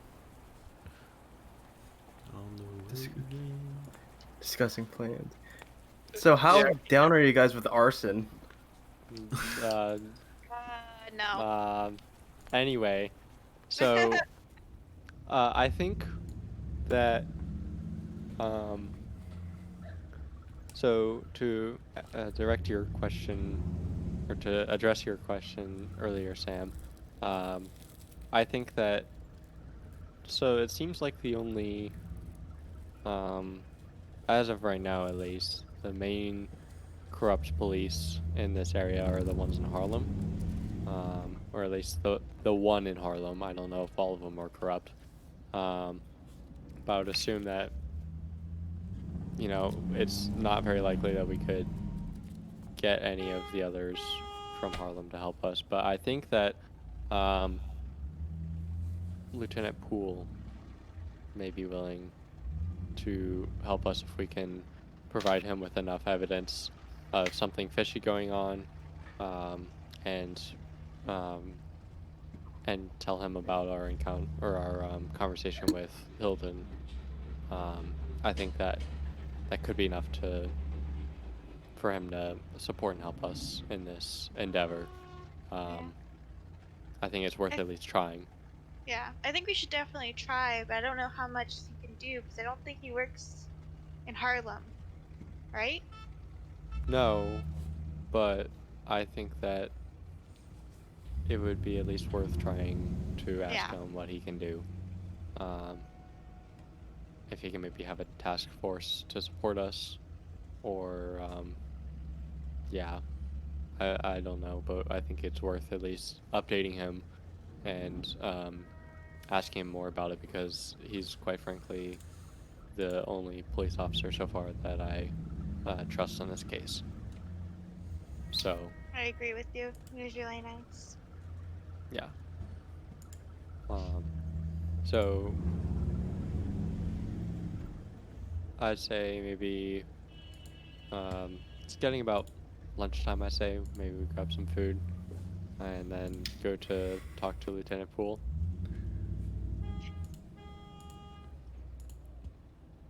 Does that sound like a plan? This group with their food. Yeah. I guess. Hey, we need 3 meals a day. It's important. Gotta keep our energy levels up on this draining case. I mean, wasn't Jackson Elias paying for it? Technically, yes, from the grave. So you guys can.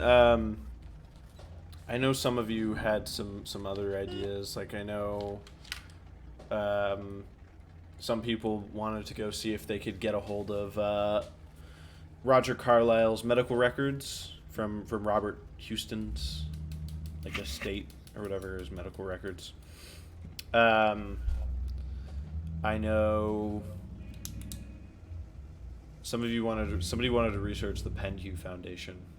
That's Amelia. me. Yeah. So I you was guys gonna can. say after lunch I would go off on my own Okay. to research it.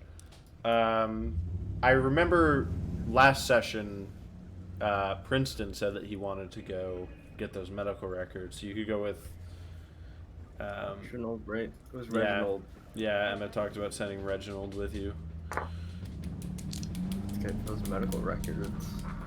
And then the rest of you guys want to split off, or are you guys all gonna go see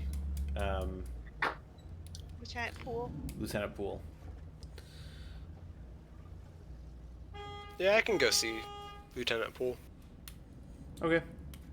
Yeah. Harold, I'll you be going with them? I don't really got anything better to do. Okay. Yeah. All right. He also, I mean, Godfrey already met Lieutenant Poole. Also. That's true. from earlier. Let's go with Amelia first because she's just doing research. Amelia. Okay. So you're researching the Penhew Foundation. Give me a library Yes. use roll. Fun. I got a 55, and I'm pretty sure I didn't. No. You failed. Yep. Could push it. That's 35 luck. No, Or pushing would be a reroll. reroll. Oh yeah. What if we get everyone banned from the library? I'm gonna do it. Cause You're what's the gonna do worst that it. could happen? What's the worst that could happen? You know. Ah, Die. I rolled a library. 1. I rolled a 1. All right. Well, you Give her all find the info. every book in the New York Public Library that mentions the Penhew Foundation. So, the Penhew Foundation, I believe, I don't have this information in front of me. I believe it was founded by Aubrey Penhew. And he's like a very well-respected Egyptologist, very well-respected. You find that he worked there for a very long time, and the Penhew Foundation would send expeditions to Egypt quite a bit. But most of the time, Aubrey Penhew would stay and keep working, and they would go, and he would have maybe several expeditions working together, or not working together, but working at the same time. But he would work from London. When Roger Carlyle and company go to London, that is where they pick up Aubrey Penhew. Aubrey Penhew goes with them for the first time. This is the only expedition he's gone on since starting the Penhew Foundation. He's obviously been to Egypt before. He's a world-renowned Egyptologist. He's probably been on expeditions of his own. But this is the only one he went on with the Penhew Foundation. And he also wasn't stopped sending. He didn't send any other expeditions out either while they were working. So it was just him and the Carlisle expedition working together. He doesn't really say why he goes with them. He doesn't really say why he's so sure of this group and footing the bill for their expedition, or not footing, but start helping to pay for it. He literally doesn't say any of that. He tells the press he's very excited, and he's gonna go with them, and they're gonna find some exciting things. He's sure of it. He's not very upfront about exactly what. He puts Edward Gavin in charge, in his stead when he leaves. A right-hand man for quite a while, a friend of his. And he goes to Egypt. And, what happens. They fail in Egypt, and he disappears and is found dead later in Kenya, like everybody else. But the Penhew Foundation, since his death, has continued to send expeditions to Egypt. Yeah. Do you feel like there was good information in there? I do. I'm really happy I The pushed it. the one important thing to note that I think would stick out at you is that I never went on any other expeditions or yeah, and also that he's very like they're not very upfront about why he's going. yeah. Like what was so interesting that they found that he Right. just like had to go with them. Why Carlisle specifically wanted to get help from the Penhew Foundation, because he had the money to do it himself. Yeah. Why he enlisted the help of not even like one of Penhew's people, Penhew himself, and then why Penhew decided to go along with it and go with him. It just doesn't add up. Yeah. Well, that was Yes. wasn't expecting to give that much information away, considering you guys failed every other Penhew Foundation research roll.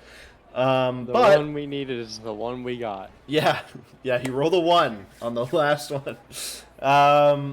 We'll do the medical records next, and then we'll go to the one with that the rest of you were at. So, Roger and Princeton are headed down to the New York Medical Association. Roger. I thought his name's Reginald. Reginald. I was saying Roger before. I'm sorry. My bad. I will. It's not often we I get will be Reginald. The Medical Affairs Board is where it's at in New York. I can be Reginald if needed. Yeah, be Reginald. Go ahead. He's your secondary character anyway. I'm just role playing him when you're around because It would be weird for me to call him. yeah. It's not often that Prince and Reginald have some free time together. Third person. I'm actually speaking in third person in character. Prince and Reginald, I do want to be reckoned with. I mean, Princeton, you don't have to speak in third person around me. Okay. I'm just right here. Okay, fine. All right. I just want learn off the mood, but I guess it's time to look up some medical records. I Woo! mean, because I mean, they're not just gonna just give them to us. Do you have any plan as to like what we could do? They're not gonna give it to her. They're not. Well, no, because I'm not his doctor, and they're not my records. It'd be different if I was getting my own records from the medical board. Oh, that's a problem. I might have some pull because I am a doctor, but I don't know. Yeah. We need to figure out some type of plan. That's. Oh, Reginald. My favorite thing is that Princeton just thought they were gonna just like give them. Yeah. Oh Small no. pond in there. They were just gonna hand him the medical records of a dead man. Yeah. Like, here a you dead, go. like famous man. Yeah. Okay. They might. I mean, I don't. I'm sure they have a lot of records. They might have a like room of records. Yeah, okay. I we wasn't can, going to go there, but I feel like that's our only option. Should we just nose in there? Yeah, but the thing is, I'm not exactly sneaky because this mask, this wrapping, it's not the most, adaptive to dark areas. Kind of, light hits me. It lights up the entire room like a disco ball. Do you still need all of the wrappings on your face? Is he wearing Is it aluminum foil? What? Do you still need all of the wrappings on your face? We could probably take some off for the time being. Oh, Your sight, at the very least. It's just me. I've got one eye as well. I don't know if I told you that as well. I did not know that for a fact. Yeah, it's my left side. So, there's also that, too. Whew! Okay. So we can't talk our way in. We can try to sneak our way in. gonna be a little bit difficult. I mean, you I could want some talk of your way in. I have Okay. some of the money that Amelia didn't use. You've got money, and you've got a mouth. Let's try to go with option A. You know, just, Okay, let's sweet don't talk the have doc. an eye. Yeah. I don't think stealth is very much of an option here. So let's open the front door and let's talk to the nice man and or woman and ask him, is there any way we can get his medical records? Okay.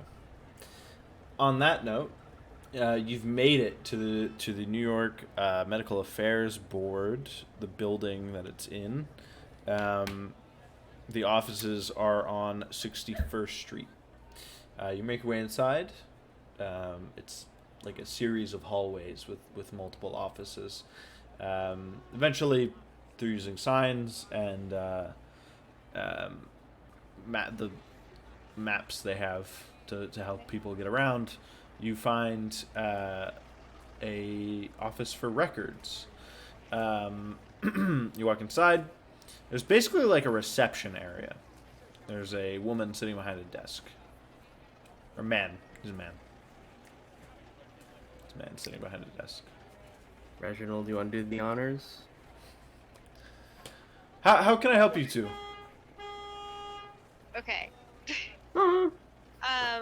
Is so there's like nothing around us. There's like no like other doorways or anything like that. There's a door. Is it like behind him to probably where the records are? Yeah, it's like behind him and to the like right on the wall. Right is this way. Cool. Yeah. Not to me, my camera and things. Podcast listeners are having a wild time. That Yeah. joke. So I'm. I mean, it worked well for Amelia, so it's gonna probably work well for Reginald. I'm Okay. gonna walk up to that person, the Mhm. receptionist, and say, "Hi there. Hello. I am Dr. Greenwald. I am the head of general surgery over at Bellevue. Mm-hmm. I need to acquire some medical records. Can you help me with that?" Sure. What? I mean, it depends, but I can try. What records are you looking for specifically? I just don't quite remember the name Mm-hmm. right now. I was wondering if you could help me. I'm pretty sure it started with a C, Okay. the last name did. I think we. Give me 1 second. Oh, it was... Yes. So, I mean, I could probably help you, but I need more than it started with a C. What's that? It was something kind of like that, like those famous like affluent people. Mm-hmm. There's a lot of famous affluent people in New York City. You're gonna have to give me a little bit more than that, I think. Do you know? He points to the. Okay.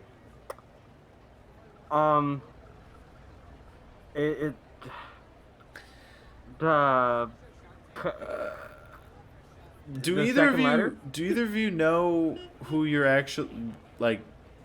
I can't look anything up unless I have some information.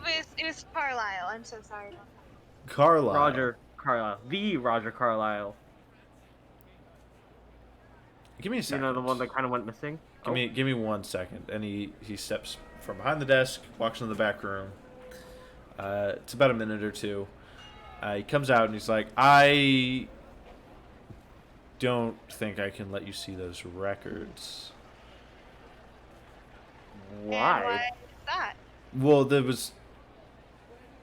you're not the doctor that oversaw that, and also that person is dead, and also that doctor is dead. These are like private. Oh, These are doctor. records from his like private practice. Oh, it's private. Do you know of any way we could get those records? I mean, what reason do you have to see the records, and then I'll decide if that's an appropriate reason. Uh, There are probably appropriate reasons, but I'm not gonna can tell you list you. them? No. I'm gonna pull out 100 from my wallet onto my menu clip. Is that a good reason? Non-conspicuously shake his hand or hold out my hand and be like, "Is there any way that you could help us, sir?" Slip it into his hand. This doesn't seem super in character for Reginald, considering that he said whatever. Yeah. He's also like, Reginald has a bad side. Oh my god. He organized all of the speakeasies. Roll me. Is Reginald also very charming? Did you give him a high charm? Yeah, I did. Okay. He's gonna be charm. Yeah, I'm trying to decide between hard and extreme. Okay. Well, How seriously does this guy take his job? I feel like he takes his job pretty seriously. Extreme. Can I push? I'm gonna push it. I got a 20, and I need a 14. I will remind you, if you fail pushes, I mean, I'm gonna spend luck. you're gonna spend luck. Okay. Yeah. What'd you need? I got a 20, and I need a 14. Okay. I got my fist out because oh You man, can it's spend- Princeton time. You can spend luck. Right. All right. Well, It was for an extreme. yeah. Yeah. Right. You succeed. You forgot. got an extreme. Yes, I did. Okay. Well, I suppose it's about time for my lunch. I could step out. They're alphabetized in there. I hope nobody goes in and looks in the H section for Robert Houston and the C section under his name. He takes the money from you and then, well, I'll be going for lunch. You're a And good he steps man. out. Do you want me to walk you out? Okay, bye. No. No, he doesn't. We're just gonna go snatch the file. You want to walk the door? Yeah, What's the point of sticking around after that? We leave. Okay. Okay. Yeah, you go look in that filing cabinet. You find Robert Houston's files. Under that, you find Carlisle. As you're going through, like you're flicking through them one letter by letter, you do notice Erica Carlisle's file and then Roger Carlisle's file. I mean, Do you want I'll to take take both? both of them. Yeah. High five, Reginald. So you guys aren't just gonna look at these and leave them here. You're gonna steal from we're the not gonna- government. Reginald, wait, hold on. Were you gonna take them? I thought we were gonna. I just Take a want to mental- make, because I feel like your characters would know about the repercussions of stealing from the government. Yeah. Okay. Yeah. Princeton's not afraid of many things, but We have 30 minutes. the government. We have 30 minutes. I'm gonna take Rogers, Don't. Princeton, don't take you it. take Erica. I am. No. No, we're gonna read them in like the 30 minutes. Okay. Oh. Yeah. How long are these? You got Erica's, which is not that long, so we'll go over that one Okay. first. So, there are a few notes over a few consultations, which are it seems fairly innocuous, but he charged her like $90 per consultation, which is a lot of money at this time for a single consultation with a psychologist. It it basically, the notes establish that she has like a troubling a relationship with her brother that troubled her, and he notes that Erica is quote a remarkably fine figure, that he rarely saw such capable adjustment to the problems of living. He suggested to her that he would be glad to talk to Roger should Roger need his help.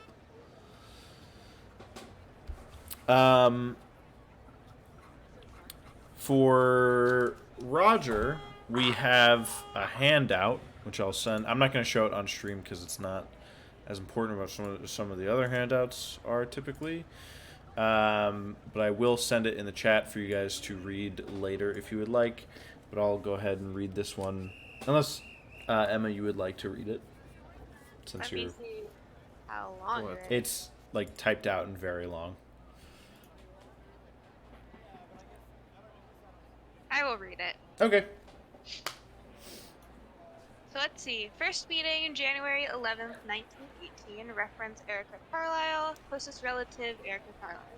At his sister's insistence, Mr. Roger Van Worthington Carlisle, long name, visited me this morning. He appreciates the importance of his state of mind, but concedes that he has had some trouble sleeping due to a recurring dream in which he hears a distant voice calling his name. Interestingly, the voice, Mr. Carlyle's second given name, Van, by which Mr. Carlyle admits he always thinks of himself. Carlyle moves towards the voice, and he has to struggle through a web-like mist, in which the caller is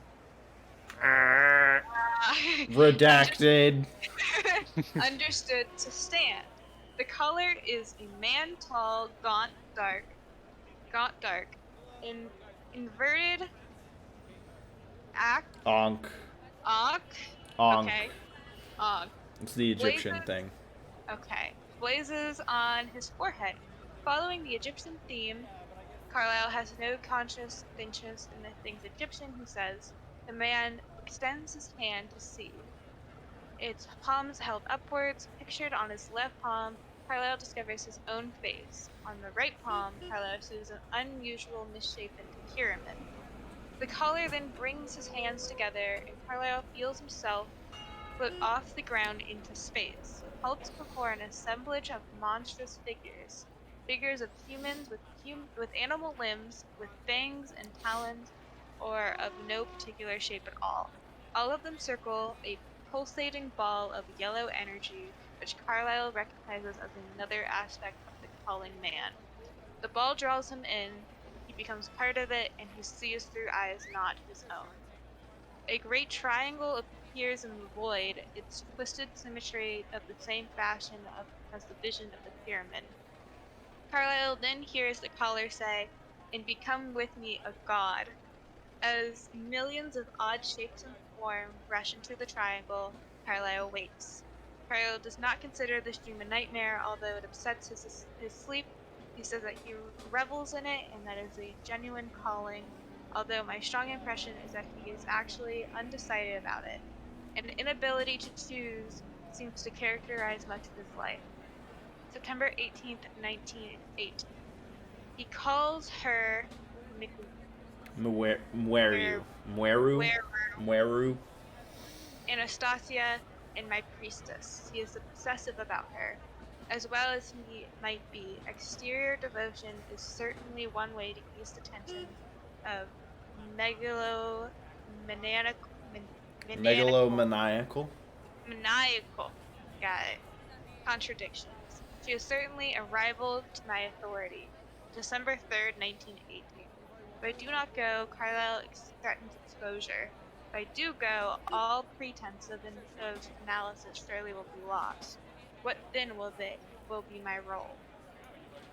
Woo! Woo! All right. That was a lot. It was a lot. That's why I sent it in the chat, so you can look back if you need to. Real quick, for those of you on stream, you can see that Emma N is here, Merrick is here. So we're gonna go to a quick 2 to 3 minute break. Just figure out how we're gonna work her in. I'll probably just send her in to see Lieutenant Poole somehow, and then we'll be right back. All right.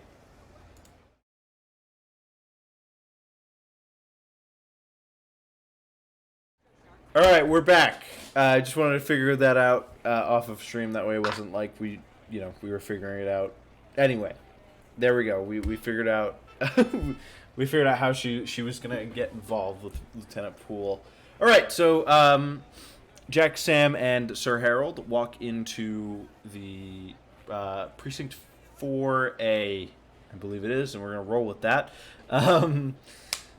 So you walk into precinct 4A. There is a woman behind the desk, and also Merrick is here. I need to talk to Lieutenant Poole right now, miss. Ma'am, I understand. I was gonna go get him in 1 second. Okay, well, it needs to be this second. I don't have any time to delay. Is that Merrick? Hello. Oh, hey, guys. What are you doing here? I need to talk to Lieutenant Poole about some That's such a coinky Just dink. We also need to talk to other Lieutenant business. Poole. Oh, that's nice. He will probably come out and talk to all of you at the same time. I'll be right back. Thank you, ma'am. Great. I'm sorry about our friend here. She runs away. Merrick, you really had to treat her like that? I've been waiting here for 3 minutes. This is very important. 3 minutes? Merrick, Yes. I don't think 3 minutes is that long. It's way too long for important business. Sorry. Okay. I don't know what business you're talking about, but I don't know if I really even want to bother asking. So I'll just leave it at that. Probably not. Yeah. This is Why are strange. you Okay. here? Oh, well, we've got more, we've got quite a few more leads and quite a bit more information on the Juju House. If you recall. I was always suspicious of that house. Yeah, so we were gonna talk to Lieutenant Poole a little bit about that. So I guess you'll find out some of it whenever he comes out. Lieutenant Poole comes out at that moment as you're saying that. Oh, speaking of. Lieutenant Poole. Speak of the The devil man and all of that. the hour. Speak of the devil. Do you guys have information on Robeson or the murders? Well, we don't have too much information on Robeson himself, unfortunately. But we do have a lot more information on the murders. And I don't know if you would want to talk here, if you want to talk somewhere more private. But Sure, I think let's go on a walk. Yeah, okay, thank you. Starts heading out the door. We follow suit. The squad's rolling deep right now. Yes. So, it is our belief that something will happen at the Juju House tomorrow evening. Tomorrow night. Yeah, tomorrow night, whatever, evening night.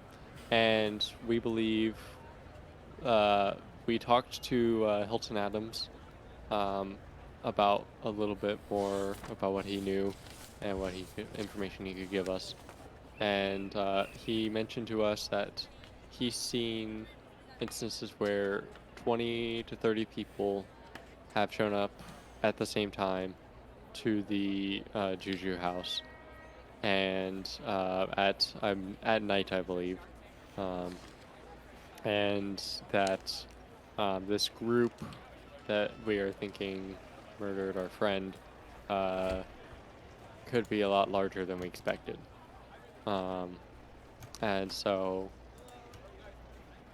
it's a lot of information to try and condense down into this, but I believe that it's just a hunch. We haven't done too much digging we haven't found much information on Robosard Robertson himself, but it is our belief that he is definitely involved somehow in this, and that he could be a part of this group.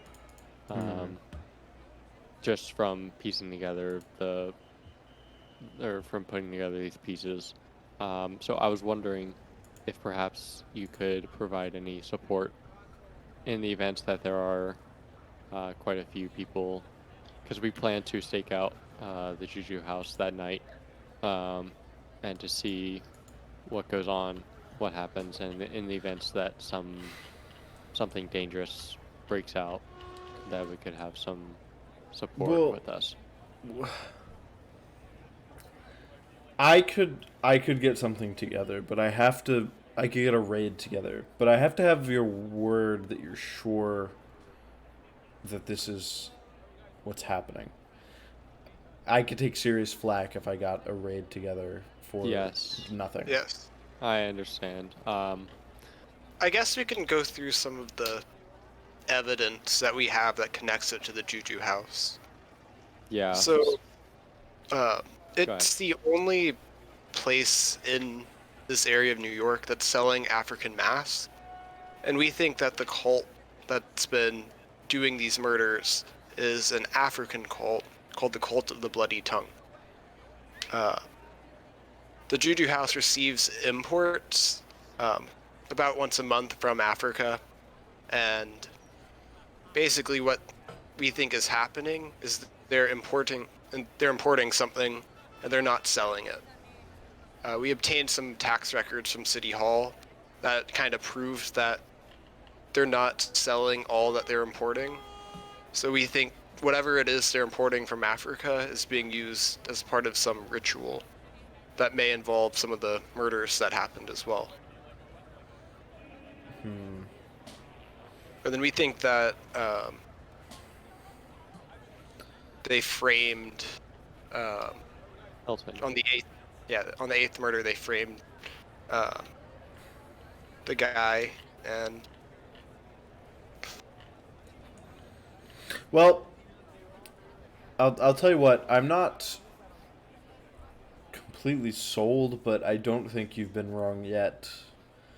Some of the things some of you've told me. I'll get a raid together. I don't know that it's going to be big. If I had evidence to bring, I could get a big one, but I could put a raid together. Would you all like to be involved in this? yes. Yes. Yes, sir. Okay. I was suspicious of that man from the very beginning. Okay. You can certainly be there. I think I could argue to the rest of the police that you have been private investigators on this case, and even if you're not the first ones in the front door, you should at least be there. I think everyone will find. So, tomorrow night, you said? Yes, sir. Okay. Yes. Around what time do you think we should bust in? What time did I forget what the phone call said? Well, Did the phone call it's give a time? winter, so night should fall around 5 or 6. It wasn't super specific, but basically, like, they're delivering them in the evening. From talking with Millie, you'd know that people don't start showing up until later into the night. So, it depends on what you're trying to bust in and see. I would say you could even tell him that you'd want to stake it out before you bust in. Yeah, we probably want to stake it out before we bust in. So I'd say, it would probably be pretty late, so around maybe 10 or 11, if I were to guess. Well, we might want to see the shipment, though, coming in. Probably want to see the shipment first. So we need to stake it out first. I don't know how that would work. How about y'all get there at 6? It should be dark by then. Okay, Well, as dark as New York gets. We'll come at sundown. We'll have the sirens off. You found most of the evidence. I'll let you continue your stakeout, and when you want us to bust in, come get us. We'll be like around the corner. Sounds good. We'll signal or something. So thank you, Lieutenant Poole. We appreciate your help in this. Everyone salutes in Pierce's version of the 1920s. Yes. All right. So that was the afternoon. Can we just say that I took him aside and talked to him about my guy for Yeah. a little bit? Yeah. Cool. Okay. All right. Okay.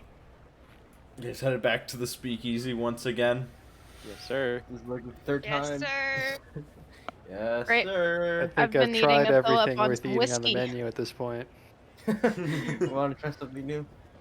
You can invent something new at this point. Tomorrow, I mean, how we about could we just- stop at an actual restaurant? Could we like meet at the speakeasy but not go in? Just like meet there and then be like, well, do we want to go somewhere else this time?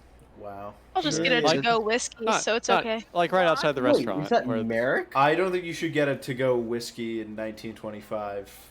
No, you Oh. definitely should have. Yeah. I can say it's apple juice. I don't know if they'll believe you. Smell it. Yeah. Then I'll just okay, fine. Oh yeah, hi. You smell spaghetti? I'm back. Oh, hey, Merrick! Merrick! What's going on? His eyes on you. Hey guys, What? what's up? Where have you been? Here and there. What?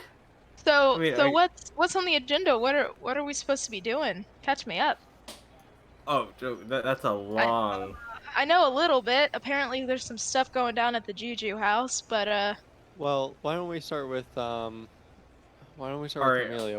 Or not Amelia? Well, was it? It was yeah. Then there was Amelia by herself, Reginald and then and there was Amelia. Reginald and Reginald and Princeton, the rare team up. So Bella, let's start with Amelia. What did you find out, Amelia?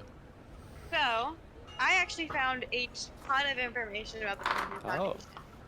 Like, I was like right in front of us. I don't know how we have never seen this stuff before. Basically, the Penhue Foundation was founded by Sorry. Penhue, You're good. which we knew. And he always funded expeditions to. He funded a ton of expeditions to Egypt.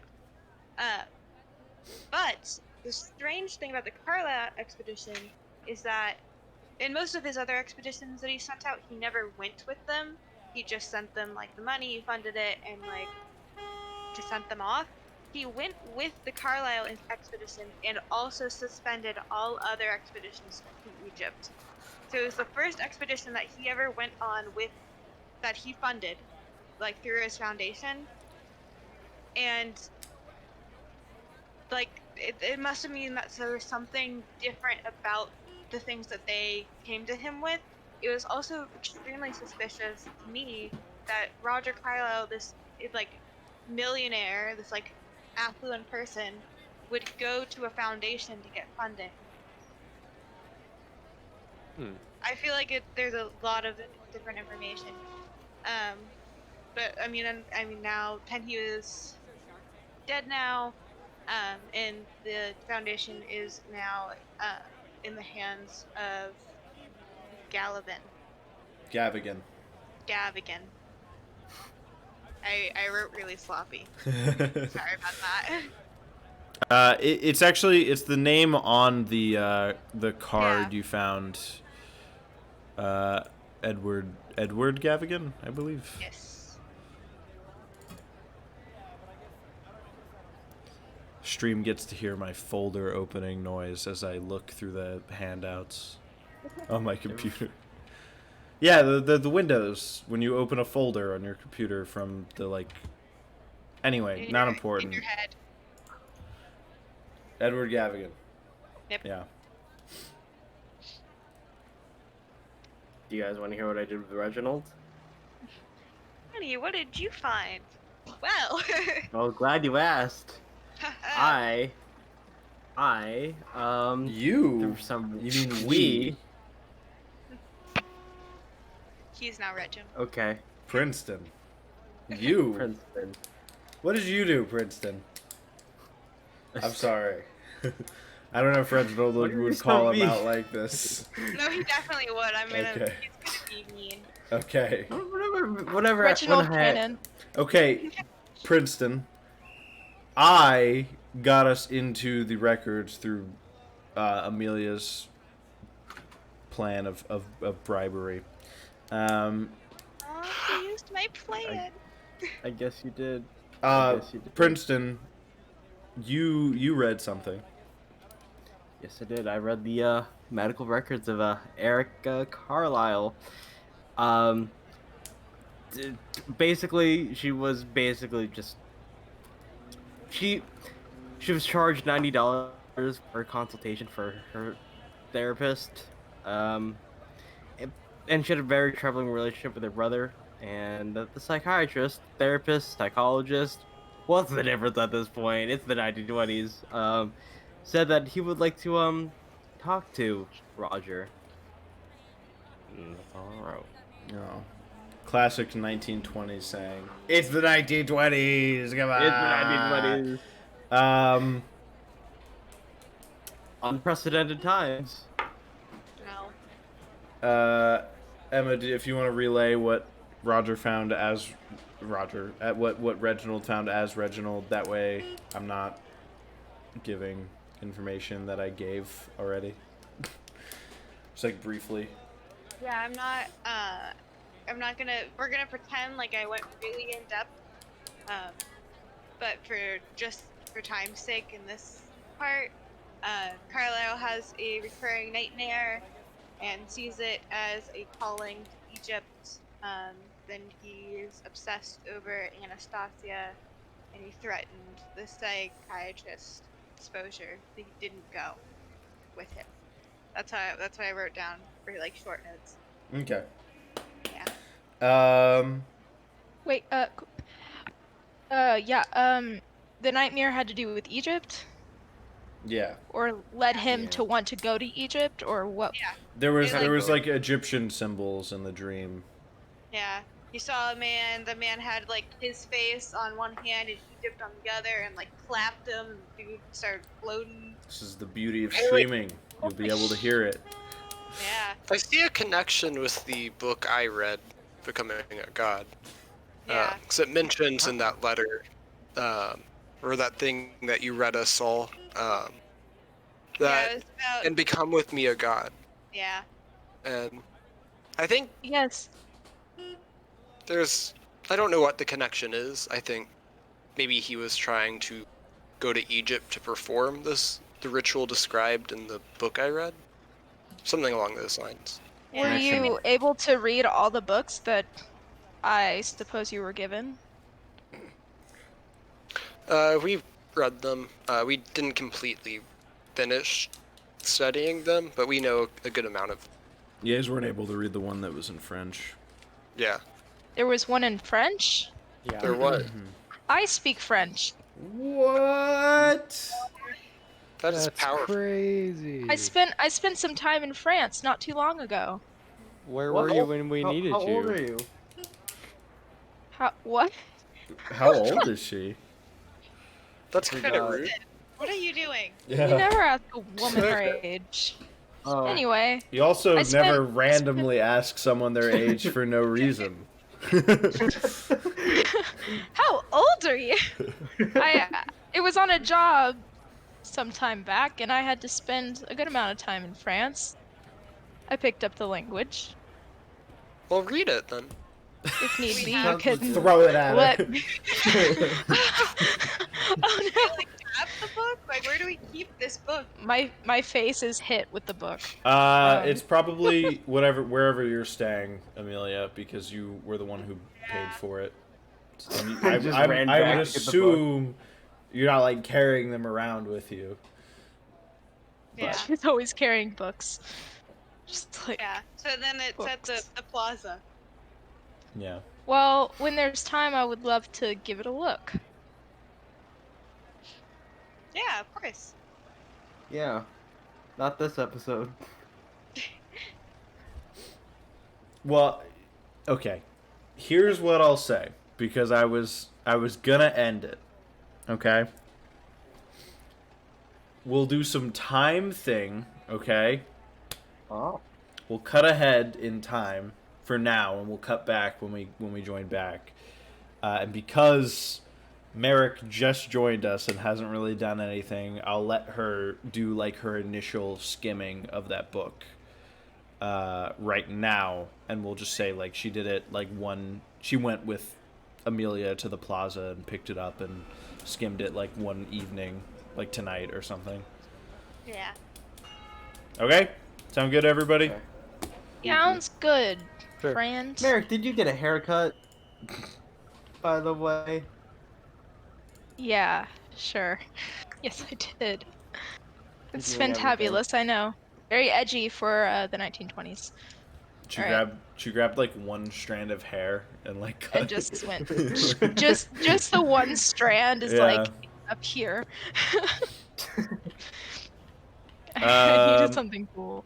Okay, so on your skim, you Mhm. lose 2d4 sanity and gain 4 points of Cthulhu Mythos. 2d4. That's a lot of Here, mythos. Wait, I gain how much mythos? 4 points of Cthulhu Mythos. That's nice. So, Okay. Oh, and then I lost 5 of my sanity, I guess. So that's fun. so this book appears to be a French translation of certain of an earlier work in Greek, some Greek manuscript. This it makes mentions, like vague mentions of Atlantis at the beginning, and then later it goes into greater detail on what it calls deities. One of these deities is the blind lord of chaos. Another one is called in French it's Zethaqua. They spell it with Q's. There's another one called the Lord of the Waters. It's called Nodens. There's mentions of a Nachtith. You also find step-by-step guides. Steps. They're hard to follow, but they seem to be telling you how to contact some of these beings, which is crazy. They also are telling. There are also some rituals for doing a couple of other things, but in your initial skim, you don't really get the full picture of what those things are. You also notice, this is something you would probably notice just flipping through the pages. One of the illustrations on the borders of the text is an inverted ankh that's broken. Just because you guys have heard a lot about Egypt and stuff, and something you might notice. Ankh. Okay. Inverted ankh. Cool. Alright. And that's all I notice. Cool. Yes. All right. Do we want to call it there? Does anyone have any burning things that they would like to do? I need an Adler whiskey, but that's it. Yeah. Take a shot just before we go to bed. Or close off the episode. But, like, storyline wise, no. All right. So that's it then. That's the end of our stream this week. We hope you enjoyed. Please, you can find us on Twitter at NotJustAnyPod. That's where we'll tweet about this episode. You can watch all previous streams or listen to them on YouTube, Spotify, Apple. There's some other podcasting platforms where you can find them. Please give us a rating, follow, subscribe, like, whatever it is on whatever platform you've got. And if you're listening to this on a podcast platform, be sure to check us out on twitch.tv/notjustanrpg, where we stream at 8 p.m. Eastern time to whenever we stop on Fridays. It's usually our episode length. Yeah, we'd love to see you on Twitch on Fridays, and we'll see you next week. All right. Alright.